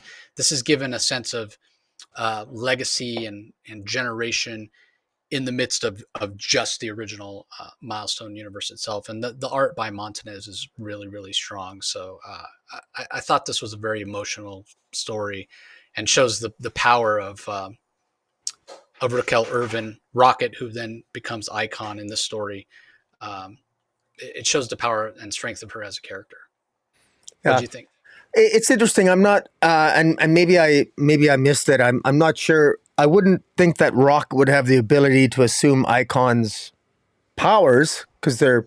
I mean, he's an alien, but I thought that was interesting. But I also thought it was. I like the idea of legacy. It's weird. I'm just starting. I know that Milestone's been around since '93, but I feel like I'm just getting to know Icon and Rocket. Now all of a sudden we're jumping ahead in a whole generation, and we're getting this older. I feel like this is too soon. I don't mind the story, but I don't know if I really needed a story about Rocket taking over Icon's role. I kind of like Icon and Rocket. I actually don't. You know, I feel I'm just getting to know Icon and Rocket for the first time, so I'm not really interested in legacy stories. But it's not bad as legacy story goes. Like I say, it is good, and it does promise to be, and I quote, to be very much continued. So this idea of this sort of legacy storytelling of, Rocket, this Raquel becoming Icon is something that we're going to get more of moving forward. And I'm not, I got mixed feelings about that, but if the storytelling's good, I guess, who am I to complain? Yeah, and we get a Blood Syndicate epilogue, which follows on the heels of Jeffrey Thorne's Blood Syndicate series. Thorne writes it. Sean Damian Hill does pencils. Anthony Fowler Jr. and Juan Castro on inks. Will Quintana on colors and world design on letters. It's Thorne continuing his story of Blood Syndicate. So it fits right in terms of tone and plot, and introduces the Shadow Cabinet, which is some characters that we saw actually in the main story of this, but also characters that existed in the original Milestone universe back in the day. So I thought this was really solid, and it kind of widens the current iteration of the Milestone universe a little, makes it feel a little bit more universal rather than everything just happening in the city of Dakota or on Paris Island. So from that perspective, I thought it worked really, really well. What were your thoughts? Did you say Jeffrey Thorne? Yeah. You mean Lamar Gills, right? The preview, the next story. No, Blood Syndicate epilogue. Oh, okay. Thorne. I missed that. Oh, yeah, I skipped that one. Sorry, my apologies. Yeah. Yeah, no, I like that one. That was good. I don't know. I gotta give. I really like the villains in the Milestone universe. The villains just look compelling as hell. There's something more intimidating about them. There's an originality in their character design and in their costumes. I just like it. Visually, this was stunning. I have to give a shout out to the pencils, Sean Damian Hill. Um, I I hate to be a selfish bastard, but I wish he would draw some more mainstream DC titles because I really I want DC to put him on other titles because I love his art that much. But obviously, he loves these characters, and I'm sure that's part of it too because I'm for whatever reason he's definitely good enough. I think he could probably you could probably get some artists removed from certain titles, Riley Rosmo, if he really wanted to. But but no, I enjoy. Like I said, I feel I don't know these characters as well as I'd like, but I have to admit that I'm slowly getting to know them more, and you know we shall see. It's like I said, I'm enjoying this milestone title. Yeah, and then the last one that you kind of alluded to already, it's sort of a preview of more of what's to come in Static. There's a Static Up All Night graphic novel coming, and it's from author Lamar Giles. He's a longtime Milestone fan. I don't remember seeing who did the art in this, but I imagine it's the same artist who's going to do the art in that. Parasaline, Parasaline, Yeah, there we go. Parasaline. Yeah. Parasaline. Yeah. Uh, so yeah, what's interesting is we've only really gotten um, either Chris Cross or Nicholas Draper Ivy doing Static, and so getting a different artist on it that's kind of grounding it more, I think is working for me anyway. So I thought that was pretty interesting as well. But yeah, it felt in line as much as this hasn't been by Vita Ayala, who they've done all the Static stories so far. I thought this really worked. So it Yeah. probably I wouldn't say it was my favorite, but it definitely worked on a lot of different levels for me. I actually gotta say this was actually my favorite. I was surprised. I can't believe because this is kind of like a young adult fiction compilation. But damn, if I love the art. The art's fantastic. I think it's the best art I've seen in some of the young adult compilations from DC coming out, and I actually want to pick this up. I actually kind of enjoyed it. I love the dialogue. I love the character moments. I love the interaction. There's kind of some romance going on, and some. I love the humor. I thought the facial expressions with the art was really good. I thought this was again. This is another artist that I'd like to see in trying some other titles. Like this art's really good. I can see this being in some mainstream DC titles. This is more than just. The detail here is definitely, I think, it's got my attention, and I was impressed, and I'm definitely going to be checking this out. I'm not sure what the price point is on these. It's probably $10, but Static Up All Night. I have a feeling this is going to, if it's a self-contained story, which most of these young adult sort of fictions are. Yeah, it's.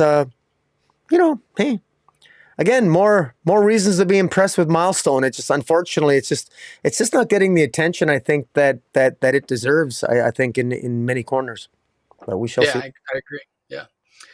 All right, we're up to the final Batman One Bad Day one shot. It's Ra's al Ghul. Tom Taylor does the script.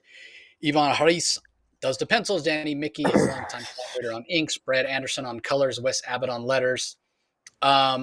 I think this was one a lot of people were looking forward to. This one, and I'm sure that's why DC did it, right? Like they bookended probably the two most well-known creative teams with King and Garrett's on Riddler, and then finishing that up with Ra's al Ghul from Tom Taylor. That being said, Riddler is still my favorite. This is good, but it doesn't feel like there's anything new here. That was what was so great about the Riddler one, right? Like it felt like a realistic take on the Riddler, but it felt new and fresh. This just feels like, don't get me wrong, a very good technical comic, beautiful art, well paced, good scripting, but it's just a Ra's al Ghul story. There's nothing new here. It's a very succinct, very good, very high quality summation of who Ra's al Ghul is as a character. Like, you could give this to somebody who had no idea who Ra's al Ghul was, and they would read this and they would know exactly who Ra's al Ghul is. And that was sort of the editorial prompt, right? So Taylor nails it from that perspective.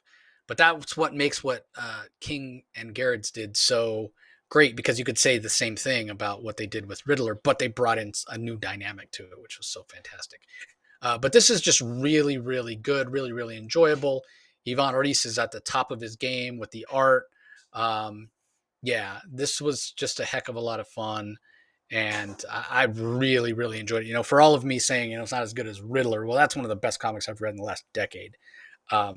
This is probably the best comic I read this week. It is really, really strong. The visual storytelling is awesome.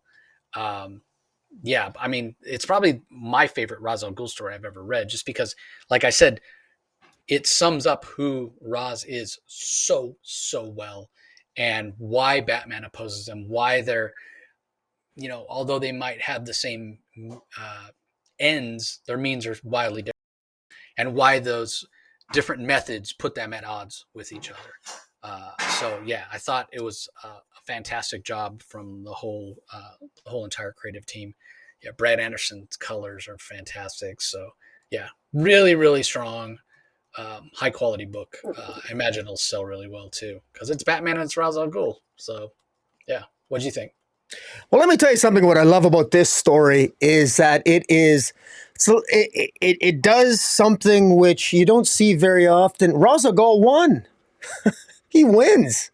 Ra's al Ghul wins. He kicks ass. Yeah, true. He literally defeats Batman handily. He gets the one up on Batman. He wants to make the world a safer place. Ra's al Ghul succeeds in doing so. Ra's al Ghul has a hit list of 30 people that are ruining the environment, that are screwing up social media, that are screwing up the world, screwing up all kinds of things. He's got a hit list of 30 people, and he's got to take Batman off the playing field to kill these 30 people, and that's exactly what he does. He kills the 30 people. He resurrects Batman in the Lazarus pit. Story over. Batman, you lose. That's the story. And now, I really, really oversimplified it, but that's it in a nutshell. But, and maybe Batman's really pissed off. I got to say, I'm not sure who had the worst day here. I'm assuming Batman had a bad day, and Batman loses. Now, I'm not going to pretend to know how one bad day is what, how does the phrase one bad day apply to this story? It's a little bit of a stretch to apply one bad day to all the stories. But there is a general, I suppose loosely there's a theme there. Who had the bad day here? Well, I'm sure Batman's not too impressed with what Ra's al Ghul's done, but it's really unimportant. You said it here. This is Ra's al Ghul. Ra's al Ghul. There's a pivotal point in this story where Ra's al Ghul wakes up. He's 700 years old. Every time he wakes up, he has to. He remembers. He wakes up and he smells the world, and he remembers the way the world is, and then how the world used to be, and then he smells the world as it is now, and he takes it in, and he realizes it's dying and it's terrible, and there's the loss of a wolf. There's a species that dies out, a species of wolf in this story that this final creature, the last of his kind, dies in Ra's al Ghul's arms, and Ra's al Ghul puts him to sleep. This wolf dies of cancer, and that's sort of the straw that breaks the camel's back, and Ra's al Ghul vows he's going to do something, and that basically inspires him to be extremely aggressive. And at one point, Ra's al Ghul says to one of these billionaire criminals, he says to them, "When did you decide that you were more important than tomorrow?" And what he does to this billionaire's son. This is what it feels like to lose the future. I mean, this is Ra's al Ghul at his most egregious and in many ways horrific, but yet empowering in terms of what he does for the world. I'm going to be an outlier here, maybe, but maybe some will agree with me. I got no problem killing 30 people on the planet if it makes the world a better place. Go Ra's, go. There's a scene here where Batman is Ra's al Ghul considers Batman an obstacle. And he says that to Damien. He says, Damien, your dad's the obstacle. He's not the cure. Your dad, Batman doesn't make the world a better place. Batman's the obstacle to making the world a better place. I can make the world a better place. I just got to kill off a couple of people. Okay, maybe more than a couple. He ends up killing up thousands, not just 30, but thousands. Omelets and eggs. That's Ra's al Ghul. This, like you said, is Ra's al Ghul. And there's a pivotal scene here where Damien, where what happens to Batman is quite lethal, and Damien, knows his dad is dying, and he says to him, Batman makes Damien promise him, Damien, don't use vengeance. Don't kill. Don't let this get to you. Don't let Ra's win. And Damien, true to form, shows that he's more Batman than Ra's al Ghul. He's more his father than his grandfather. And so there's some very powerful moments here that it isn't just a good Ra's story. It's a powerful emotional story for the relationship between Damien and the power and his influence of love of his father, Bruce.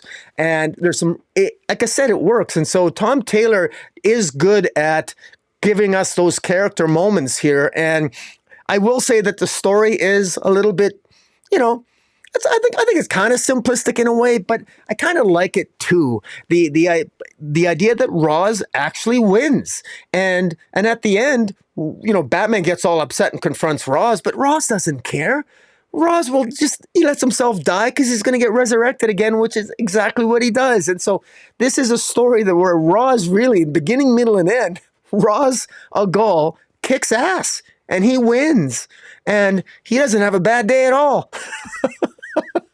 And he wakes up at the end resurrected with a smile on his face because the world's better than when he left it prior. So that's what makes this story so, for me, it kind of puts a smile on my face because I got to admit, sometimes the smugness of Batman and Superman kind of pisses me off. Sometimes, it's okay. Why don't you kill people once in a while? It's not it's not a big deal. It happens. But hey, yeah, if you want to make you want to make an omelet, you got to break some eggs. That's right. All right. Up next, we have Nightwing number 102. For some reason, there's no credits for the main story, but we know it's written by Tom Taylor. Travis Moore does the art. Adriana Lucas on colors. I'm sorry, I don't know who does the letters. And then there is a backup, part 2 of the story with Nightwing and John Kent investigating this death of these trapeze artists at this circus. And C.S. Pocket is the writer. Pacat, perhaps is how you pronounce it. I'm not exactly sure. Is the writer of that. Eduardo Panseca is the penciler. Julio Ferrer does inks. Adriana Lucas on colors, and Wes Abbott on letters. The main story, I think Rocky probably feels similar to me for this one. Yeah, it's a bit of an issue in that it feels like it's moving along really slow.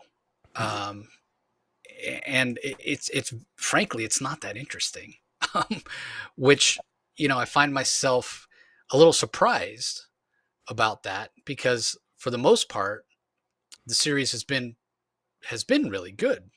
But yeah, this one, I don't know. It feels like the story's meandering a little bit for me. So anyway, that's all I have to say about it. Like, I really don't have anything more to add than that. It's just, I'm not sure. This just feels like a forgettable arc. I'd rather be exploring Heartless. I'd rather be exploring Nightwing and Barbara's relationship. The story with the Titans and what have you. It's just not working for me, man. I don't know. So I don't know. Maybe you feel differently. What are your thoughts? Well, no, I agree. This is, it's been the rumblings in many quarters have about Tom Taylor and the Tom Taylor's inclinations when they're the negative aspect of his inclinations is that he can often drag out a plot and have a very plodding plot. And you get character moments, but again, we've said this again and again and again. The character moments can often save some of the plotting nature of his plots, the snail pacing. But in this issue, it unfortunately there's not enough character moments to salvage what is really a snail pacing plot. This involves, I mean, the entire Titans. I mean, we have the Titans that are supposed to be replacing the Justice League. It takes the entire Titans. I mean, they're very competent in this issue, but they take out the sort of the grinning man, this grinning man who knocked out Nightwing. Nightwing was investigating the murder of the King of King of Flatava last issue, and it ends up that Nightwing was knocked out by this grinning man who's a shapeshifter, and this grinning man has an origin that he used to be a man who had the ability, sort of a cheap villain who could make disguises, and he ends up being granted by selling his soul to Neuron. He becomes the grinning man because he tells Neuron, "I want to be the master of disguise, and I want to be able to smile all the time." And so, of course, the curse was that he's the grinning man. And unfortunately, in this issue, the whole issue is just them trying to. They're just all the Titans are battling the grinning man, and now, and the grinning man who is disguised as Nightwing, they're the Titans are trying to rescue Olivia, who is the daughter of Blockbuster, because for some reason Neuron wants the daughter of Blockbuster, because Blockbuster apparently sold his daughter's soul to Neuron, but now Blockbuster's dead. Presumably Blockbuster maybe is in hell. We don't know where Blockbuster's soul is, but Neuron must have it. But Neuron wants to have Olivia's soul as well because of some deal that Blockbuster made, which doesn't make a lot of sense. I mean, on what basis does Blockbuster have the right to sell his own child's soul to Neuron? It's not clear, but we know that when we finally get to the end of this issue, all the Titans decide, and in particular Raven, they're going to go and visit Neuron in hell to, I don't know, steal the contract or something, steal the contract so they can prevent save Olivia's soul from being ultimately subsumed by Neuron. It just seems really kind of silly. It removes any sort of gravitas. I don't care about this. I mean, I thought you're supposed to be elevating the Titans, elevating Nightwing. This seems like a significant step back. And again, don't get me wrong, there's beautiful art here, but this is a really boring story. And, Olivia's a real cute kid, don't get me wrong, but again, it's a boring story, and I'm very, very disappointed with it. And the backup with Nightwing and Superman, the backup I find was at least a little bit more interesting. But even, where it shows, Nightwing sort of teaching John Kent the ropes, and there's flashbacks to Batman teaching Nightwing on what to look like, on what to look for in an investigation. They're investigating a murder at a circus. And, it's interesting enough, but again, not particularly helpful or useful. And it's kind of boring. I don't care about a murder at I'm not sure what the purpose of this is. I'm disappointed with this issue overall, because it's something where finally we're reaching a point where if I didn't know better, I think Tom Taylor was running out of ideas here. And I know he's writing a lot of stories, but this really feels like it could have been much, much better. And, can you imagine? It's almost good that we had a backup this issue, a backup story, because good Lord, how much more could you stretch out that initial story? It felt decompressed to begin with, and it was truncated in order to allow for the backup. So this was a significant miss. And also, what a terrible cover A with just Nightwing down the cover. This thing was lazy from beginning, middle, and end. Sorry, but this was just a miss. And coming off of issue 100, I really think that fans deserve better than this. Yeah, I mean, you kind of wonder, is this supposed to be like a prelude of what fans will get with the Titans title that we know Taylor is doing with Nicholas Scott on art? Like, Yeah. I want to pick that up with Taylor and Scott. That's a match made in heaven. I loved their Earth 2 series back in the day, but man, if it's this, I don't really want to read this. It's just like you said, it's boring. The backup I enjoyed a lot more than you did. I talked about it last time with the first issue. I love the interaction between this sort of next generation. We kicked off the episode talking about Batman, Superman, World's Finest. This is that next generation, right? Like Dick Grayson, the first Robin, John Kent, the next Superman, um, teaming up. And obviously Dick's been around a lot more than John, and so he's kind of teaching him the ropes. But it is the second generation. It is the Super Sons, if you will, in a lot of ways. Dick Grayson's more Bruce Wayne's son than Damian is. Certainly came long before Damian. So in that aspect, it works. And the the Eduardo Panseca pencils are fantastic on that. So, all right, last book we're going to talk about in detail is DC Legion of Bloom #1. This is their spring special. Bear with me here. There's 8 stories. I'm going to go through the creatives real fast. There's a Poison Ivy story, Growing Pains, written by Ashley Allen, arts by Isaac Goodhart, colors by Chris Peter, letters by Hassan Otsman Elhau. There's a Batman story, The Peculiar Pieces of Pierre O'Neill, written by Zach Thompson, art by Hayden Sherman, colors by Patricio Del Pesh, letters by Becca Carey. Blue Beetle and Florida Man, written by Julio Anta, art by Jacoby Salcedo, colors by Alan Pasalacqua, letters by Dave Sharp. Titans West and the Birds and the Bees, written by Kevin Scott, pencils by Atagan Ilhan, inks by Mark Morales, colors by Hi-Fi, letters by Carlos M. Mangual. Swamp Thing and the Flash in Monsters, written by Kenny Porter, pencils by Brian Level, inks by Jay Leistein, colors by Jordan Boyd. Captain Carrot and Baby's Day Out, written by Calvin Casaluca, art and colors by Vitor Cafagia, letters by Dave Sharp. Wonder Woman and Siggy in Frosty Reunion, written and drawn by Travis Moore, colors by Aaron Enrica Angiolini, letters by Dave Sharp. And then finally, a Superman story, We Just Have to Make It to Spring, written by Dave Wilgaz, art by Riley Rosmo, colors by Ivan Placencia, letters by Tom Napolitano. I'm going to go really fast. I don't have much to add about any of these particular stories. The Poison Ivy story, I mean, kudos to Ashley Allen. It felt like a Poison Ivy story. The Isaac Goodhart art was very good. Beyond that, it's a Poison Ivy story. Nothing memorable about it for me. What about you? Again, it's once again approaching up. It's a Poison Ivy story with treating a psychopath like she's a good person, and I like Poison Ivy as a villain. And but look, it would. Pamela Isley is a good person. Has no problem. She obviously has no problem murdering people, but she's also sweet and innocent. And again, it's another writer trying to play both sides of the fence and showing the moral complexity of Pamela Isley when in fact she's just a psychopath. And but again, that's Pamela Isley for you. I love the art, and Ashley Allen. I don't know if we're going to see more of her as a writer.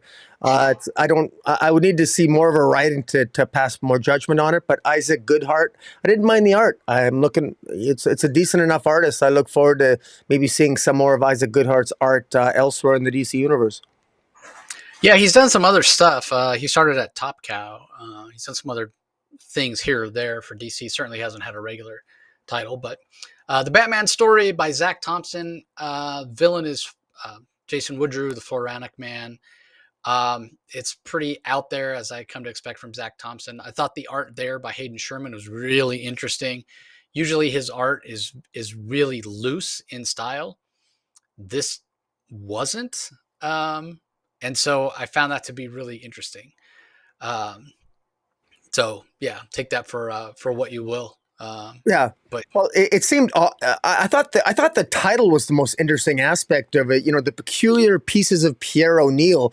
Well, the Floronic Man was just sort of broke up this guy in various pieces, and he again, it's sort of like the typical sort of plot that we see again and again, the same plotted plot of whether it's Poison Ivy or Floronic Man. It's the same idea of sort of like going against people who are you know. Who are against the environment, and it just seemed to be, it's Batman just really sort of torturing the Floronic Man in order to get information from him, and then ultimately at the end, the Floronic Man escapes, but he manages to prick Batman's chin, and it hints that maybe the Floronic Man steals some blood from Batman and will use the blood of Batman for some future nefarious plot. So we might have a future storyline out of that. So we'll still see. Blue Beetle is probably my least favorite. This is the Jaime Reyes Blue Beetle. and it plays on that whole idea of Florida man. How, news stories all the time. Florida man does this crazy thing. Florida man does that crazy thing. Wasn't memorable. I thought the art was only okay. Yeah, I don't really have much more to add than that. It was probably my least favorite story. Yeah, I agree with you. I've I don't forgive my ignorance. I don't know any. I've never heard of Florida Man. I don't. What is Florida Man? So usually in the U.S., when you hear some crazy story like, such and such has sex with a snake, or such and such, caught speeding down the highway naked or whatever, it's Florida man, blah blah. Like these crazy things always happen in Florida.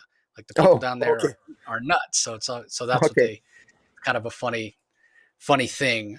Just Florida man being, hey, some guy in Florida that did this crazy thing that you wouldn't think anybody would ever actually do in real life. It happens, and it happens in Florida. Okay, yeah. I don't have much to say about it. I thought it was sort of meh. You know, I'm not. I don't pick up these anthologies. I'm not. I it just wasn't my cup of tea reading the whole thing. So we'll let that go. Yeah, the Titans West story. It's a bunch of the again Titans West. I don't even was there a Titans West? I guess there must have been at one point. But it's a bunch of the female Titans going to rescue Hawk. So we have Dove, we have Bumblebee. I can't remember who else is in it. But they go to rescue Hawk, who's become a member of this cult where they're taking like this drugged honey, a little bit Yeah, like the recent issue of Poison Ivy that we yeah. read. Another Um, orgy. yeah, exactly. Flamebird is another one that's there. And basically what happens is Dove basically pisses Hank off enough to the point where he kind of lashes out because it's this orgy and love and kumbaya or whatever. So he's kind of repressing that part of himself that makes him Hawk. So when she finally makes him mad Uh, enough, then he hawks out and then he kind of comes back to himself. So again, nothing special. The art was only okay. It didn't really like Kevin Scott's done such a fantastic job in the Titans United series that I would have expected a little mm. more from this, but it felt just a little predictable, I guess you'd say.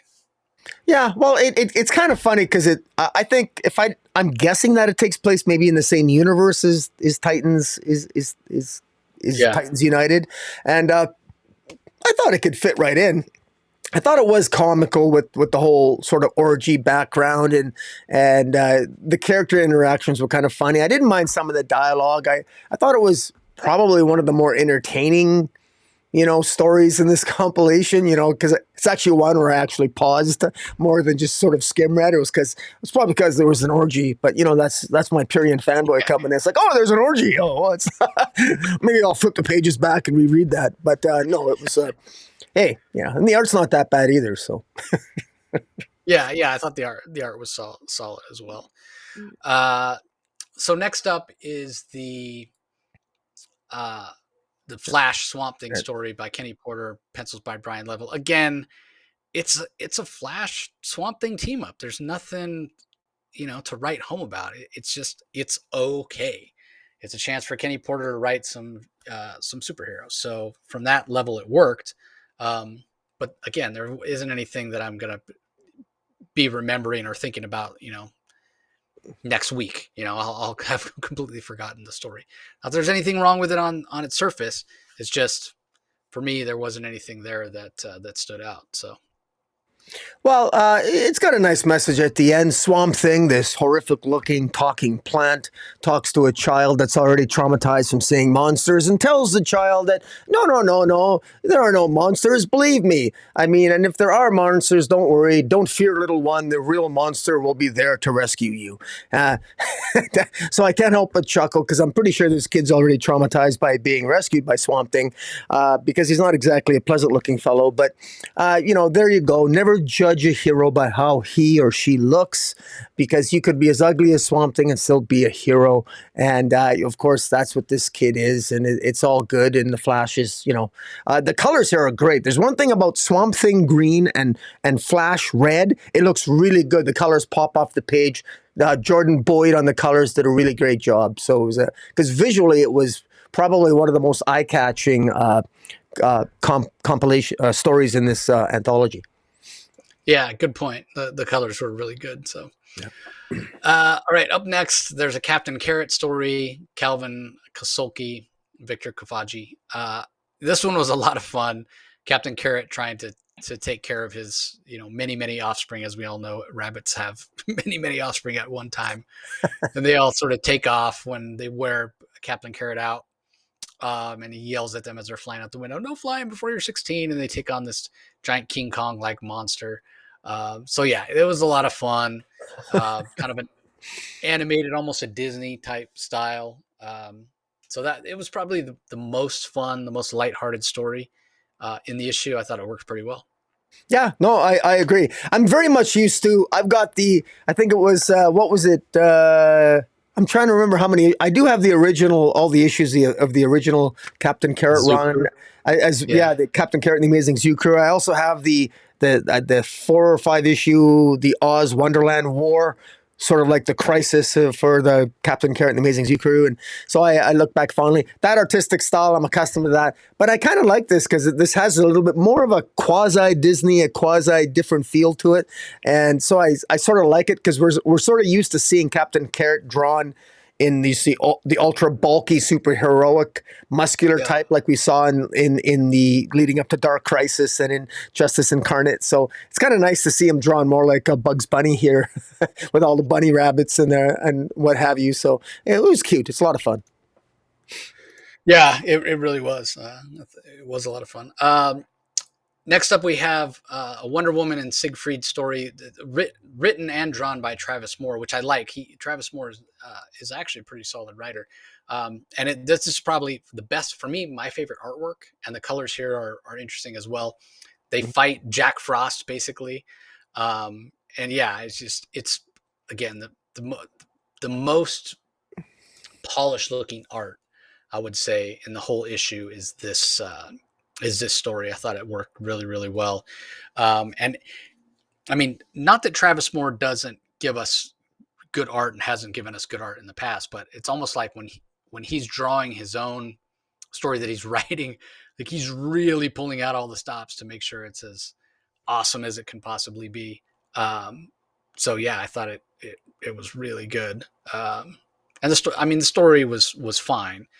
He's showing that he does have some writing chops as well. So, what do you think of this one? Well, the story is hilarious. I mean, basically, it's revealed that Siggy apparently is bisexual, and his boyfriend used to be Jack Frost, and Jack Frost is basically, you know, is following Ziggy around and is he's got like a dark ice cloud following him around, and Ziggy tries to shower and bath and he gets frozen, and there's a dark cloud wherever Ziggy is walking around, and there's the cloud will snow, the hovering cloud will snow on him sporadically, and there are scenes of a sexy Siggy in the tub, and so those who are into the whole the Wonder Woman scene, of course, this is LGBTQ inspired, but it's actually kind of a funny story. It's not just this is the type of story that I think is actually it's humorous and funny, and Jack Frost is there, and Jack Frost basically kind of misses Siggy, so but it's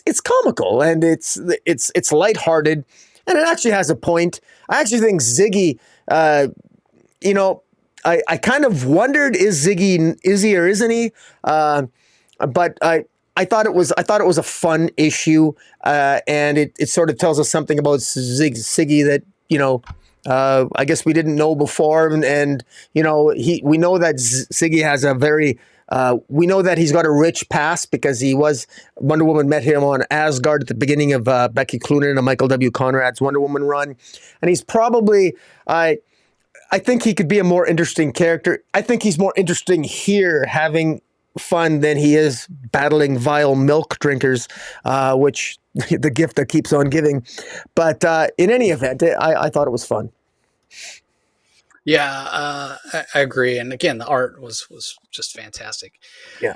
Well, the final story, a Superman story, which is written by Dave Wilgos, I think is how you pronounce it.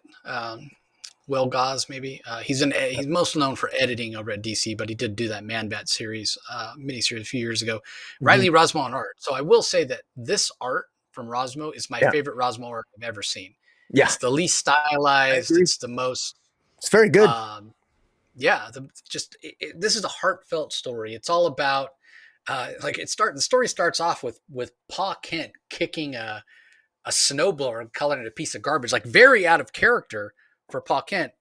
And you start to go, well, wait, this is a person who doesn't understand who Pa Kent is as a character. But as you read it, with Clark there who shovels the walk in a split second, um, because he's Superman, and saying Pa Kent saying to him, hey, thanks for the help. Sorry I lost my temper. It's not easy this time of year, and it's all about talking about that time after the holidays, kind of that for lack of a better term, depressing time after you get the holiday letdown and you got the very few hours of daylight. Night lasts a long time, very short days, and kind of waiting for spring, waiting for everything to waken up, and the idea of rebirth and all that.